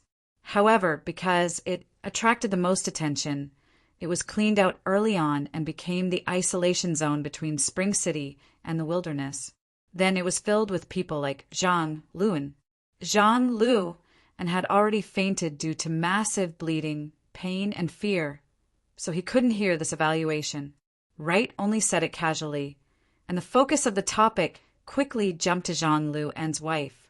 Maybe tetrodotoxin is useless to you, but I really want to know, can you stop this lady from absorbing the same toxin? In the previous experiments, my control of the dosage was relatively accurate, but seeing you here, it's too difficult for me to control the dosage in milligrams. Of course, it's not easy to control the power in your hands. On the bed, Yen Fun's face had already turned purple, and she began to convulse due to a severe lack of oxygen. The neurotoxin had already weakened her ability to breathe, and now that lighter was clutching her throat, all of her breathing channels had been cut off. She was about to reach her limit. Luo Nan obviously knew that this was a threat, but he didn't immediately respond. It seemed that he was weighing the pros and cons. Wright maintained a smile. Why don't we get to the bottom of things? Just who are you? What's your relationship with the Xie Luo cult? I haven't seen you in the data, and you don't seem to fit in with this sort of low-level cult that holds a tattered cloak like a treasure. Are you Wu Jun's friend? Lover? Mercenary? Yes. I see injustice on the road, and I draw my blade to help. Is that okay? That's a really annoying answer. Okay, I also feel that there's too much nonsense between us. But right now I hold the initiative. You should answer. What are you going to do? Your mission has failed, and you're still asking me what to do? Luo Nan leaned against the wall to the side of the door and chatted with Wright. He casually said a few words of mockery. You can't get hold of Boss Jun's weakness, and the rebels who cooperated with you have all been annihilated. Aside from grabbing a woman's throat and showing off, what other use do you have? If I were your boss, I would certainly deduct your entire year's salary and funds. Then I'd say, don't let me see you again. That would vent my anger. This was an imitation of Zhang Yingying's tone of voice. Though it was usually quite noisy, the effect here was quite decent. The smile on Wright's face remained unchanged, but his eyes grew colder and colder. He was angry. Of course. The more convincing reason was that his preparations in the Abyss region were more or less complete. Hypnotizing Zhang Lu and releasing poison, forcing an awkward conversation. Perhaps Wright really wasn't a combat-type ability user, but his brain was still quite good. He had completed a complex set of multiple layers of cover in this tense atmosphere. He had used this trump card that might have been excessively heavy. Unfortunately, it was still too slow. Luo Nan snapped his fingers. This sort of cliché to the point of explosion still fit his aesthetic standards. However, he had forgotten that he was wearing a disguised glove on his hand. His posturing had failed, so he could only let out a muffled fart on his fingertips. He was extremely embarrassed for a time. Fortunately, he hadn't used the snap of his fingers as a signal. Moreover, he had successfully attracted Wright's attention. Even if it was only for an instant, it was enough to distract Wright. It was at this moment that the long, flat tail of the giant salamander, which had been disliked, suddenly swung rapidly from a position close to the ground. It was like a steel blade scraping across the ground. Wright lost his balance amidst the strange sound of flesh and bone being torn apart. His brain hadn't reacted in time. He had partially overlooked this change, so much so that he still had a smile on his face. Then his entire smiling face became crooked due to the tilt of his body. His instinctive reaction surpassed the speed of his thinking in the next moment. Wright's right hand instinctively exerted force, wanting to snap Yen Fun's throat. However, he didn't feel anything at all. He transmitted his thoughts over, but his entire right arm didn't receive the feedback it should have. Wright's eyes weren't enough. His eyes had just dropped to his feet when they slanted to his right arm. Therefore, from the corner of his eye, he glanced at the foot that had been completely dislocated and the ankle that was only left with bone stubble and rotten flesh. The focus of his eyes was an even more bizarre scene. His right arm had been separated from his body, from the elbow. There wasn't any blood splashing out, only the instantly decaying flesh and skin structure. It was like mycelium spores that scattered and fluttered in the air. Ah! Amidst his hoarse roar, the right arm that had been separated from his body actually made a slight reaction. It was more like the final spasm of his broken nerves and muscles due to the residual force. It flipped Yan Fun's body from a flat position to a sideways position, almost pulling him off the bed. He had enough strength, but he had used it in the wrong direction. Due to the change in his posture, Yan Fun's effective field of vision rapidly expanded. He finally saw the intense and bloody scene on the other side of the bed. Very quickly, another ruthless stroke was added to the scene. Wright had lost a leg, and the force exerted on his upper body was also dislocated.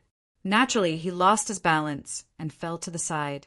He bounced off the edge of the bed and fell to the ground. The giant salamander, which was very close to him, subconsciously swung its tail again. This time, the long, blade-like tail practically cut through the middle of Wright's chest and abdomen. As it cut through his flesh, fat, fascia, and even organs, it also turned his roar into a muffled moan. In the end, Lake didn't say the latter half of his words. He just used his remaining, blood-splattered left hand to forcefully slap the base of the giant salamander's tail. This should be a forceful signal. In the end, a considerable portion of the giant salamander was still under his control. The body of this thick and sturdy monster, which didn't have any vocal organs, trembled, rubbing against the ground as it charged forward.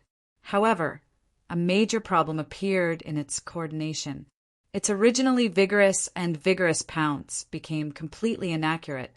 It swayed left and right like a car that had lost control.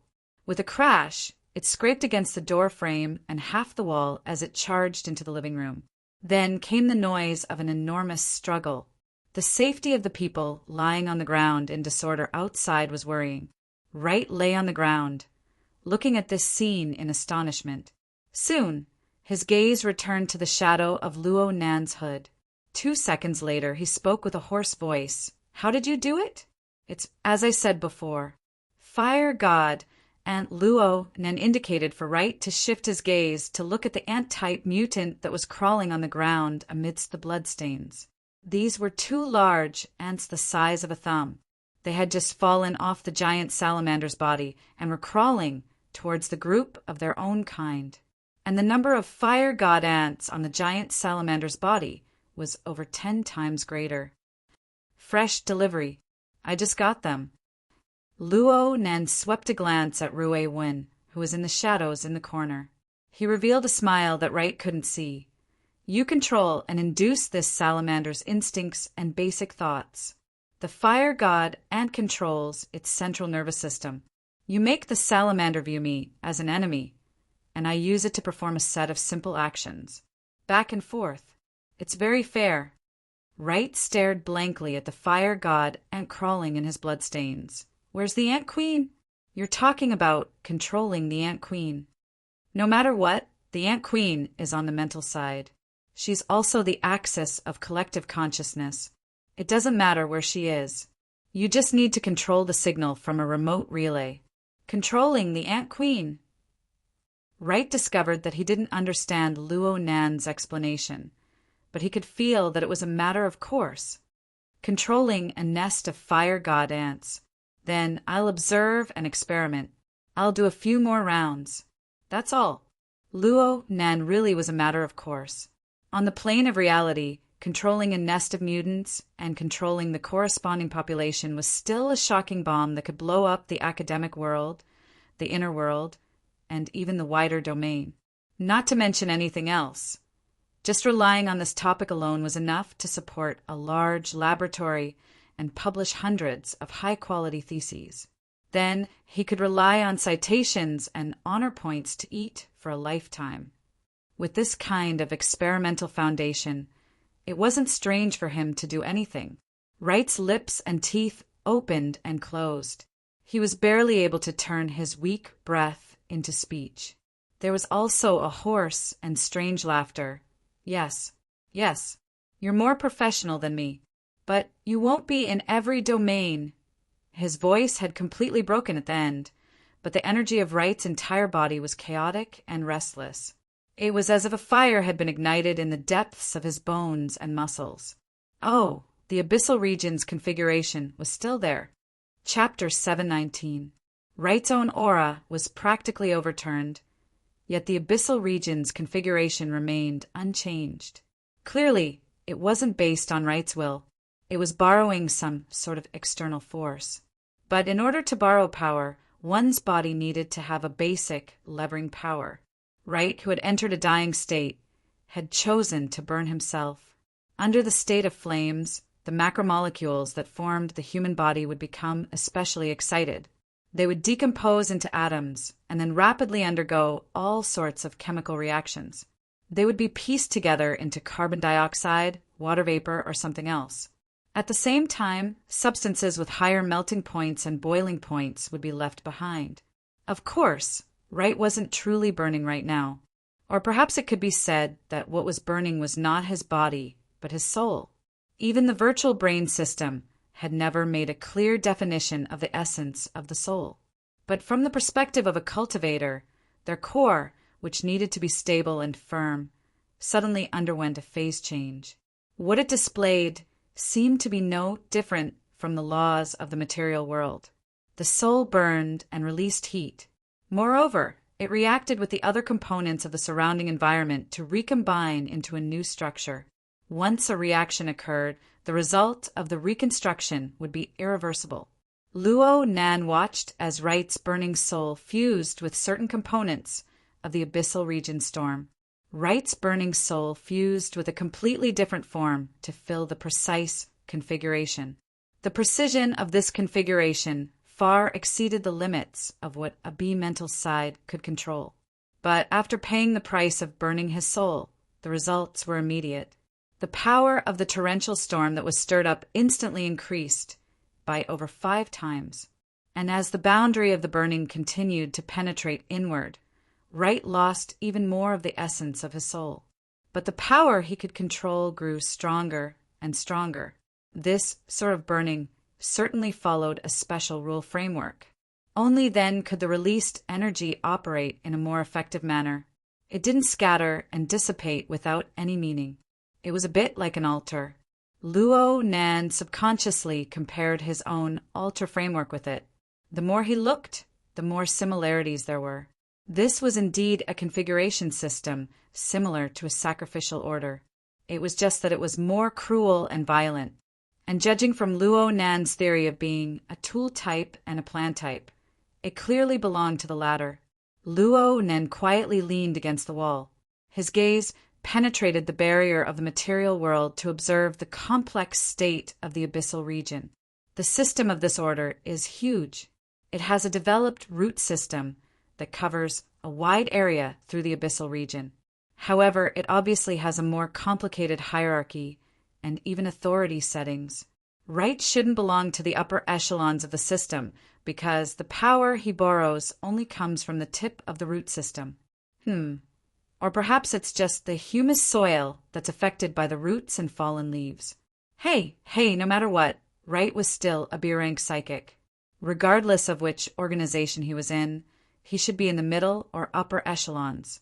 If even he was only in the periphery, then wouldn't the core strength of this order be at the top? Luo Nan's eyes blinked a few times. It was at this moment that Wright raised his blood-stained left hand.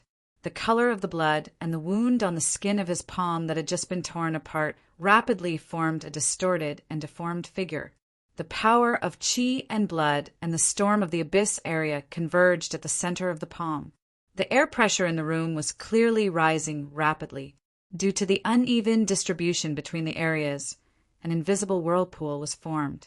Since it was already like this in the real world, the storm in the abyss zone became even more agitated. The mental side, or at least the mental side below the level of an extraordinary, would find it several times more difficult to temporarily construct a structure in such an environment. In other words, Luo Nan had lost the initiative on the level of combat. Wright's lips parted to reveal a warped smile. The pain of having his stomach split open made him lose interest in talking. He was already impatient to reap the pleasure of an extreme counterattack. Die. Luo Nen furrowed his brows. He noticed that there was another indescribable eye behind Wright's bloodshot and turbid eyes. It was slowly opening amidst the torrential storm of the Abyss Zone. There was a bit of error in his previous judgment. The order system that Wright belonged to still possessed a flexible method of setting up the level of authority. Perhaps Wright was only able to use the humus soil in the beginning, but as the level of the sacrifice increased, so much so that the influence of the event itself could still touch the main body of the root system to continue increasing its power. At this very moment, that bewitching eye was releasing light and absorbing light. It stirred the Abyss Zone and reorganized information within the chaotic storm in order to understand the various changes in the state of affairs of this side of the world. This was also a process of awakening of authority. The greater the matter, the greater the effort. Luo Nan sighed in response to this. Tonight has already been full of accidents.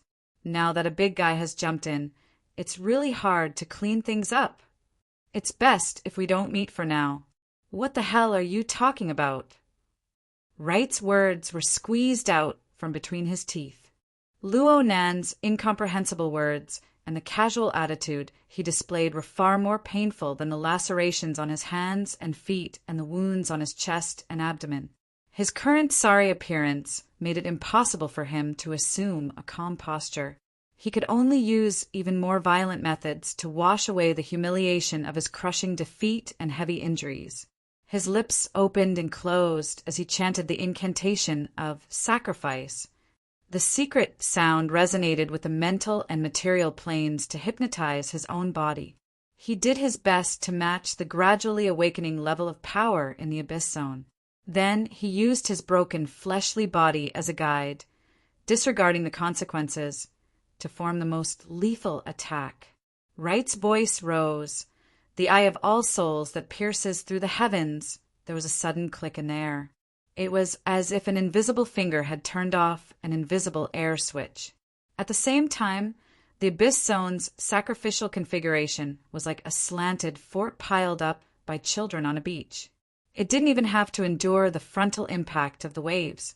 It collapsed with a rumble because of a small vibration.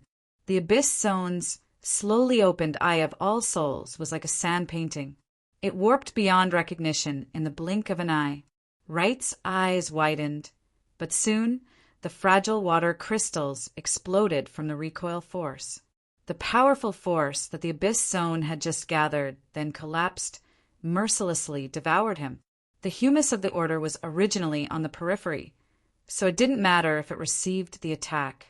However, Wright, who was close at hand, seemed to have a bomb placed in his skull and his internal organs. Blood sprayed out from his 7 orifices at the same time, especially his eyeballs. His already cracked chest and abdomen sprayed out a mist of blood and pieces of internal organs.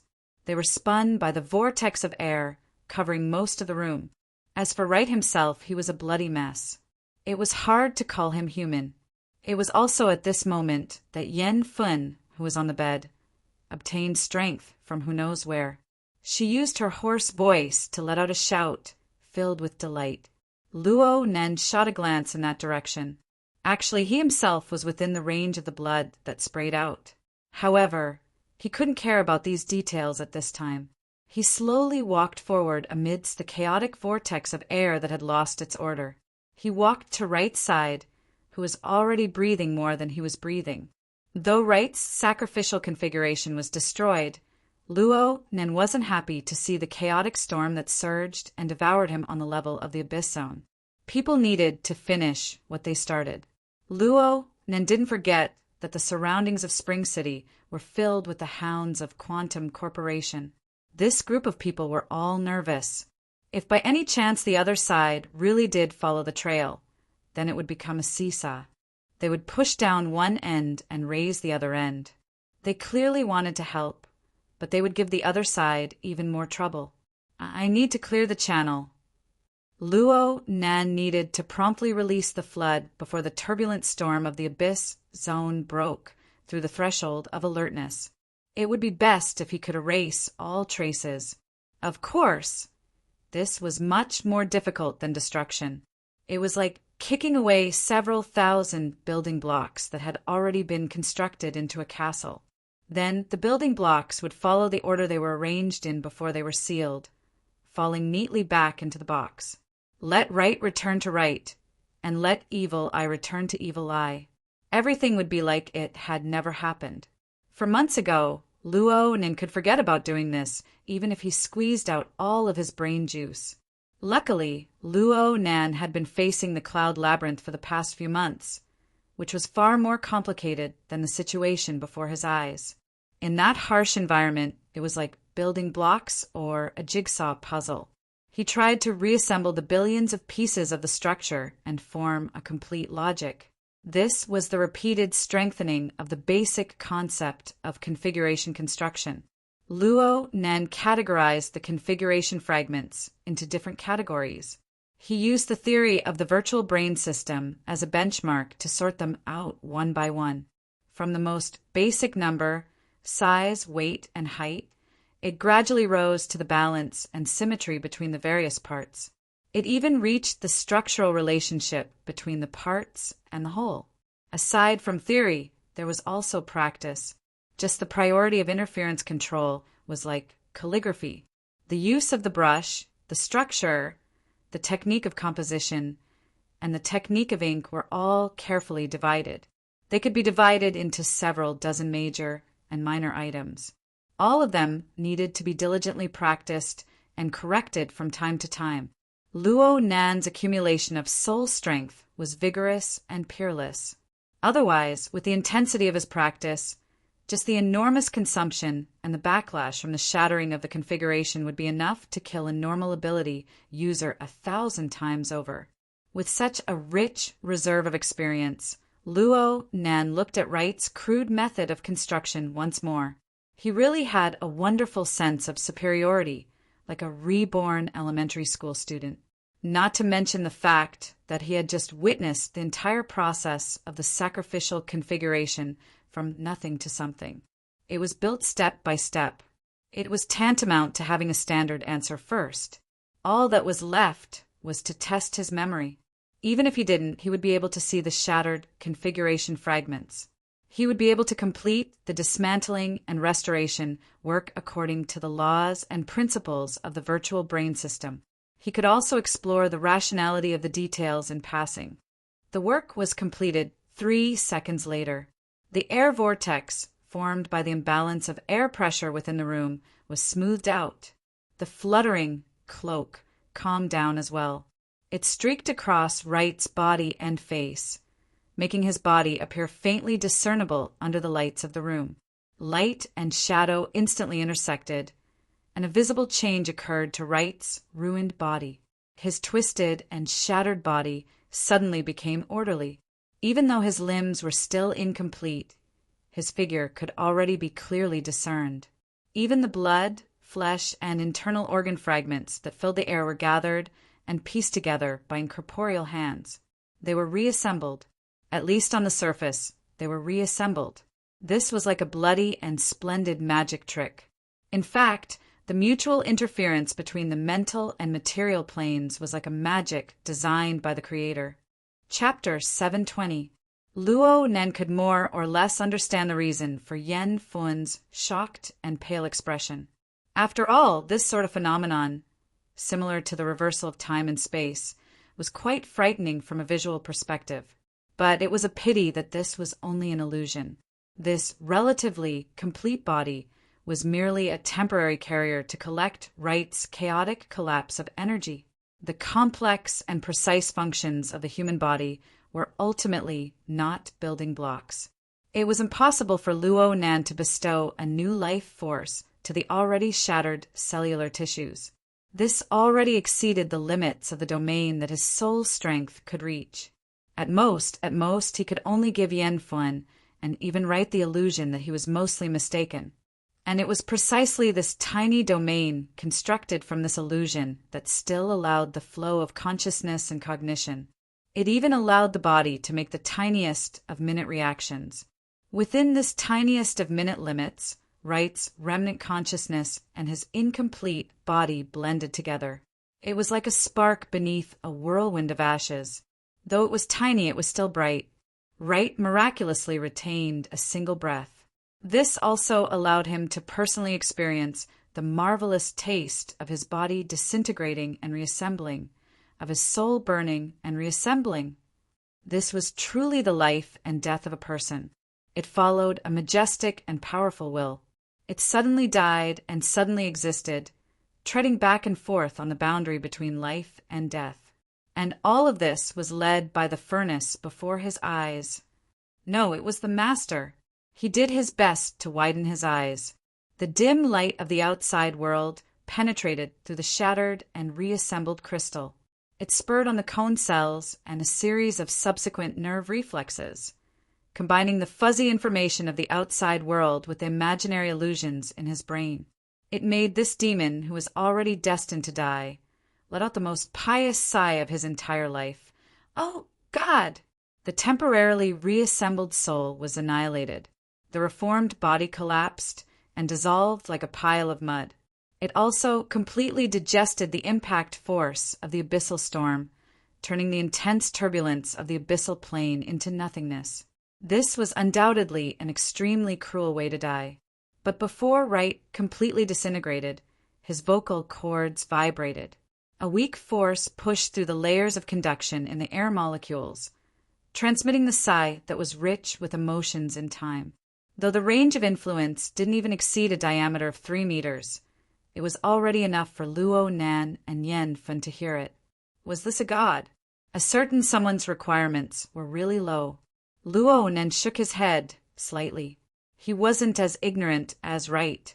The virtual brain system involved configuration, dynamo core, and all sorts of other deep theories. Luo Nan still didn't fully understand them. He stumbled and stumbled when putting them into practice.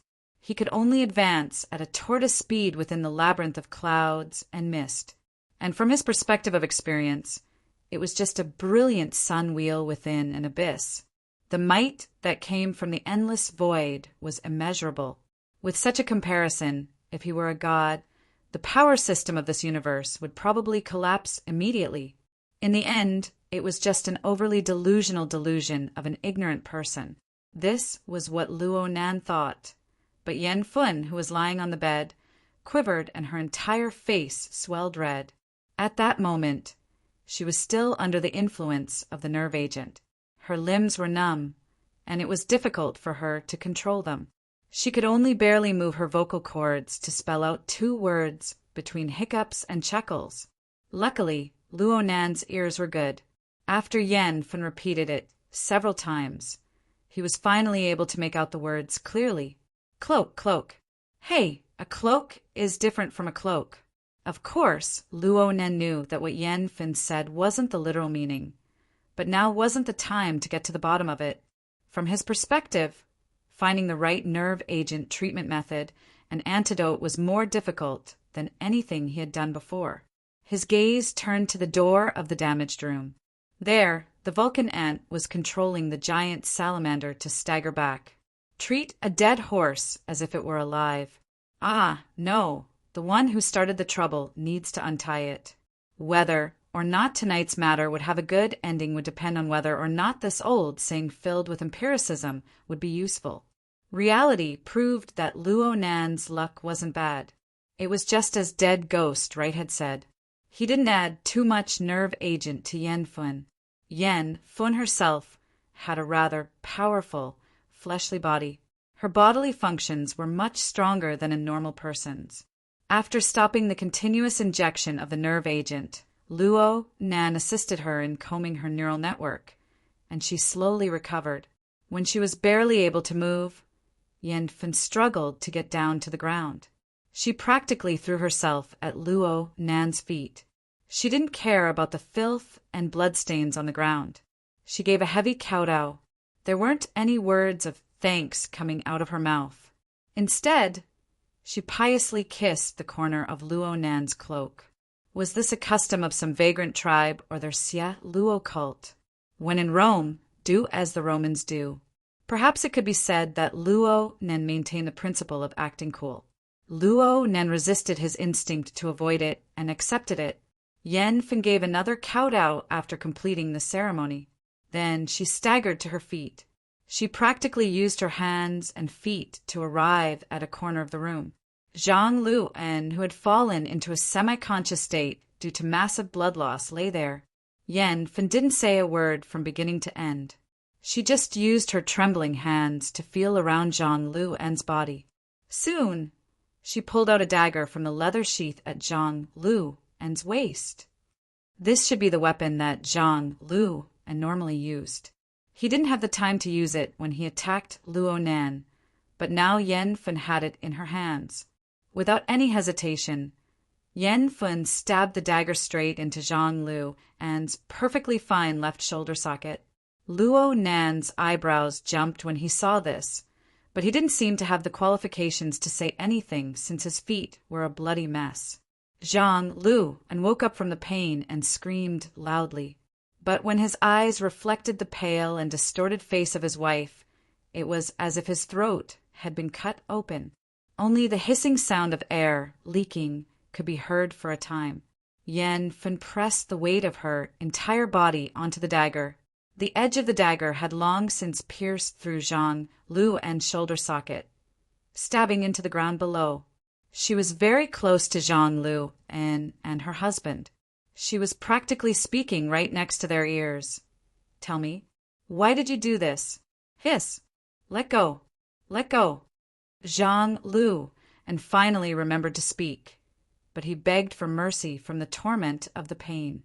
His thick and sturdy body spasmed and twitched as he rubbed against the ground. Tell me why.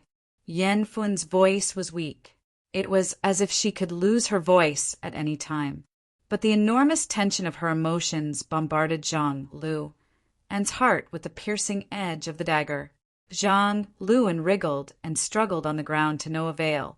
He could only scream with all his might. The Shelua order is about to be finished. I told you before, Right is a member of the Amaterasu order. The Amaterasu order.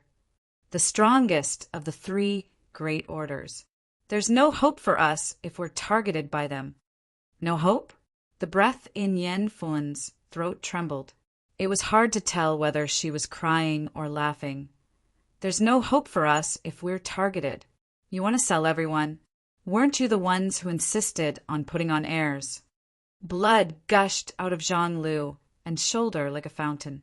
Blood flowed endlessly from his severed arm as well. His willpower had almost completely collapsed. Tears and snot flowed from the dignified and imposing man's eyes. He was in so much pain that he couldn't even reply for a time. Yen Fen didn't need to reply either. She was just venting her emotions. It's you. You used the survival of the tribe as an excuse to push Wu Jun to the top. She's not a member of the tribe. She's just a postgraduate student stranded in the wilderness. She's still pregnant. She was about to return to the city to give Polio a better environment. It's you. You forced her to the top. It's because of the cloak, right? Because she's the only operator in the base who has mastered this technique. Once again, Yen Fen twisted the dagger in her hand. Zhang Luan screamed even louder. His waist and legs twisted. He tried desperately to shake Yen Fen off, but it was all in vain. In the end, he just gave up and shouted, "So what? She should have given me the cloak long ago." "Give it to you. Didn't she want to return to the city?" After returning to Spring City, she could have left if she wanted to, but she refused to let go of the position. Those stubborn idiots really treated her like a priest. Fine, even if she was a priest, what did she do? All she did was enchantment. Enchantment. Enchantment. These childish tricks might have been useful in the wilderness, but they're in a big city now. There are so many powerful people in the government, the military, the association, and the church. Enchantment is useless. Give me power, power. Zhang Anne's face was purple, and his veins were bulging. He screamed at the top of his lungs. Since she's a priest, isn't it reasonable for her to give power to her believers?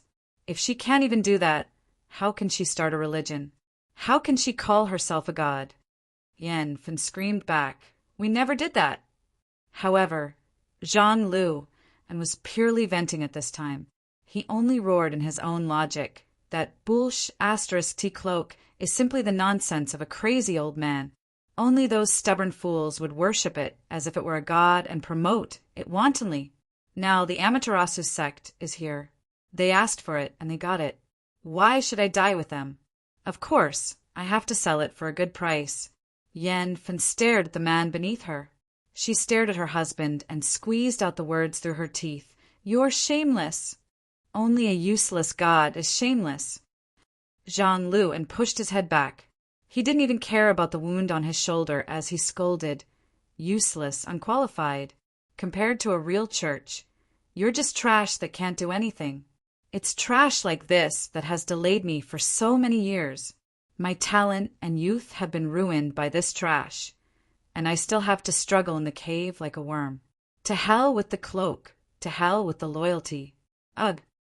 His voice suddenly changed tone, mixing with the sound of his throat, skin, fascia, and bones being cut open. Yanfen pulled out her knife and slit her husband's throat. The airflow and gurgling blood drained the last bit of Zhang Lu and's vitality and ambition. At the same time, she used up the last bit of her strength. Chapter 721. From 6 to 7 o'clock a.m., the simulated sky lighting was adjusted to its brightness. With the support of electricity, the ventilation system sent a cool breeze that brushed against the child's face. The slight light and touch triggered Polio's biological clock. He blinked and woke up from his sleep. His face was wrinkled. The warm and hard metal arm had left a few marks on his face, and it was bumpy to the touch. His neck wasn't comfortable either. "Aya, how did I sleep last night?" The grogginess from waking up couldn't subside. Polio felt that his head was swaying left and right, and he was going to fall down at any moment. "Should I sleep for a while?" "Oh, it's better not to. I seem to have forgotten something, and it's a terrible memory." He rubbed his eyes with his left hand and rummaged through his blurry memory. The room door knocked twice before it was pushed open. "Polio, today's breakfast is egg porridge.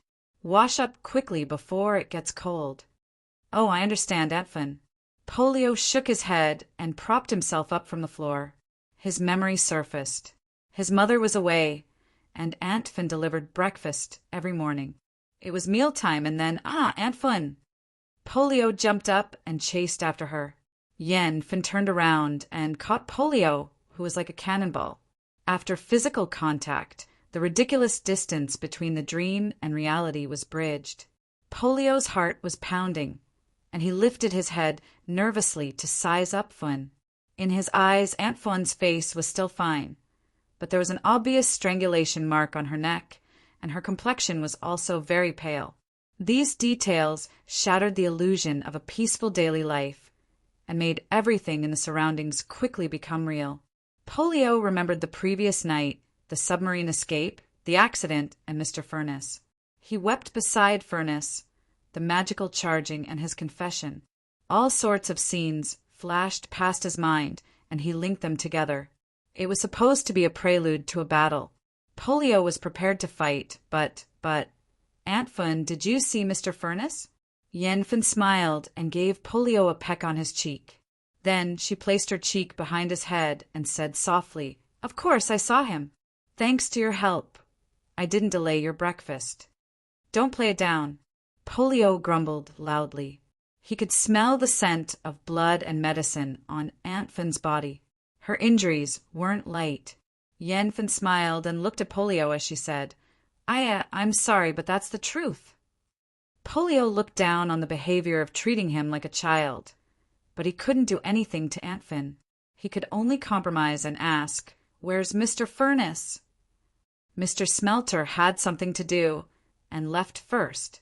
He also drove the off-road vehicle in the exhibition hall. Shenghui, 28 points.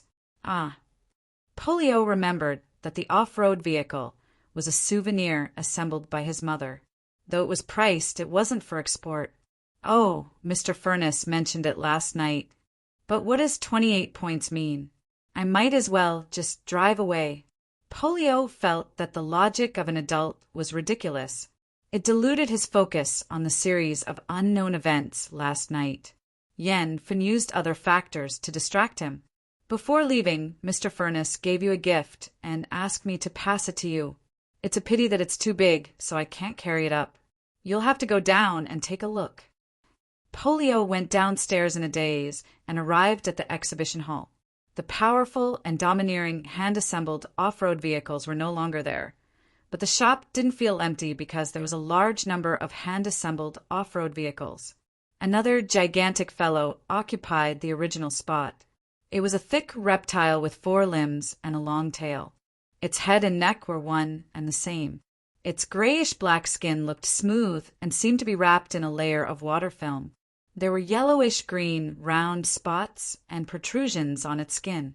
The color contrast was very strong. AI, is this a salamander? It's so big.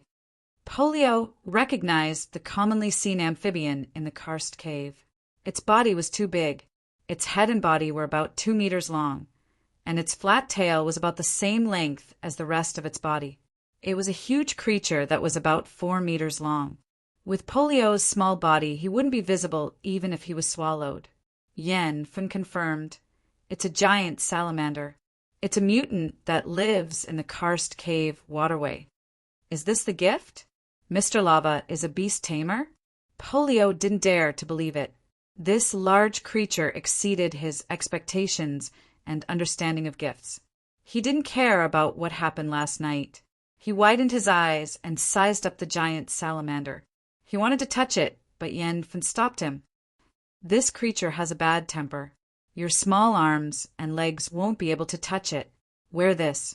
As she spoke, Yen-Fen placed a translucent leather ring and metal bracelet on the wrist of Polio's mechanical right arm. Though the combination of the leather band and metal was strange, the size of the bracelet was made according to the interface of the mechanical arm. It fitted perfectly and didn't affect the functions of the mechanical arm. Polio sized up the new accessory curiously and discovered a small creature crawling inside the translucent leather band. It was a fiery red ant, a real living creature. It was crawling in the hollow tunnel of the leather band. Polio didn't know how it was sealed in. It was interesting, but it was also confusing. Put in your thoughts. That's what Mr. Furness said. Yen-Fen's tone was rhythmic, as though she was reciting a poem. Though we have to work hard to operate the mechanical arm without electricity, we can start from the basics. With her voice and Polio's focused gaze, the ants crawling in the leather bracelet seemed to have received a signal, and their movements stopped. At the exhibition platform, the giant salamander, who was lying lazily on the ground, suddenly lifted its head and twisted its body. Its bulging eyeballs rotated as it looked in the direction of Polio and Polio. Polio and Polio stared at each other. Polio held his breath and exclaimed, "Wah!" using the chain configuration to link the individual brainwaves with the sensory organs of a single Vulcan ant. Then, through the condensation ring's global sensor network, it will connect with the Vulcan ant population. Simplified operating instructions and related interfaces have been added in the middle. It can partially realize intelligent operation, allowing idiots to operate. There are no problems with the basic idea, but it takes up a bit more resources and harasses the manipulator behind the scenes. After all, it's not like watching a child. I can optimize it further in the future. Luo Nan's brain operated at high speeds. He went over the design model of the present that Midnight had drafted in his mind once more to make sure that there were no obstructions. And from the feedback from the sensor network, Polio was having a lot of fun. Everyone was to their liking. Everything was perfect. Of course, this was just an embellishment after a series of tense events. It was a way of taking care of the cute little fellow. What Luo Nan truly needed to pay attention to was the entire plot thread he discovered last night. The Order of Justice and the Eye of Secret Contract were listed as one of the 3 great secret orders of the Amaterasu Order. Why would they be interested in the so-called holy relic of the Pheasant Order, something that even their own believers looked down upon? If this piece of information were to be sold, it would be enough for the various intelligence teams to give out month-end incentives. But what Luo Nan paid the most attention to in this entire thread was, "Luo Nan, are you seriously listening to Teacher Li's words?" Huh. Luo Nan shuddered. Only now did he come back to his senses. He noticed the people around him and the place they were in. Mrs. Luo Shuqing's gaze was stern. Her expression was furious as she sat on the sofa in the advisor's office. 2 meters away was the master of this office, Acumen College's dedicated advisor for the 10th grade, Mr. Li Mingde. Luo Nan himself stood across from the coffee table with the identity of a student who had committed a crime, receiving an education. However, his mind had been wandering outside the heavens just now. Old immortal Mingde's words didn't even enter his ears. They were blocked out cleanly. It's fine. It's fine. A young man's mind is quick-witted. His imagination is rich. A moment of distraction is nothing. And I understand student Luo Nan's personality. I'm worried that he's overthinking things. Li Mingde gently twirled the grizzled beard beneath his chin. This retro style suited his appearance quite well. It really did give him the air of a sage. If the cold sweat on his forehead was a bit less, then it would be even more perfect. Luo Shuqing bowed once more to express her apology. Teacher Li, Luo Nan has really caused you trouble during this time. Li Mingde chuckled. He was just about to continue the previous topic when Luo Nan's gaze shot over. The back of his neck turned slightly cold, and he shook his head vigorously on the spot. No, no, no. This child, Luo Nan, is publicly acknowledged by our Academic Affairs Division. He's smart and precocious. He's quite different from ordinary children. This is a factor of his personality and IQ. It has nothing to do with how he conducts himself. You see, he doesn't have many friends in his age group, but he has a lot in common with his upperclassmen and the elites outside the school. That scoundrel Xie Junping has given him quite a few rotten ideas. Hu Huaying comes over every day to clean up his mess. The second generation of the construction society gnashes their teeth in anger at the mention of him. The Mystic Arts Research Society is directly surrounded by him. He brings bodyguards to the school, and he openly flirts with society girls. All of you parents really don't know. Hiss! Li Mingde's hand exerted strength and broke 2 strands of his beard. His lower jaw and heart twitched twice, but in the end he maintained the demeanor of a teacher. Mrs. Luo, we can't use ordinary eyes to look at special talents. Student Luo Nan has participated in many activities in this school year. He has also obtained outstanding results. Actually, this is something that the school and us teachers are happy to see. Luo Shuqing revealed a courteous and dignified smile to conceal her awkward and complex emotions. Perhaps Li Mingde saw through it, or perhaps he was completely indifferent. He just continued to speak according to the established plan. But in today's era of authority, one accepts the convenience of intelligence and also bears the restrictions of intelligence. In this way, some rules that are very suitable for ordinary people are used to treat geniuses. That's right, it's a student with extraordinary talent like Luo Nan.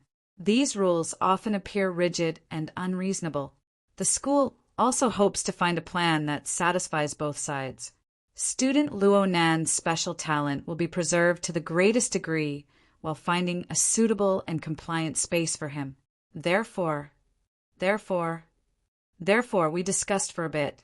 Perhaps Mrs. Luo, as his guardian, can be flexible and jump out of the boundaries of linear thinking. Luo Shuqing took a deep breath. What do you mean?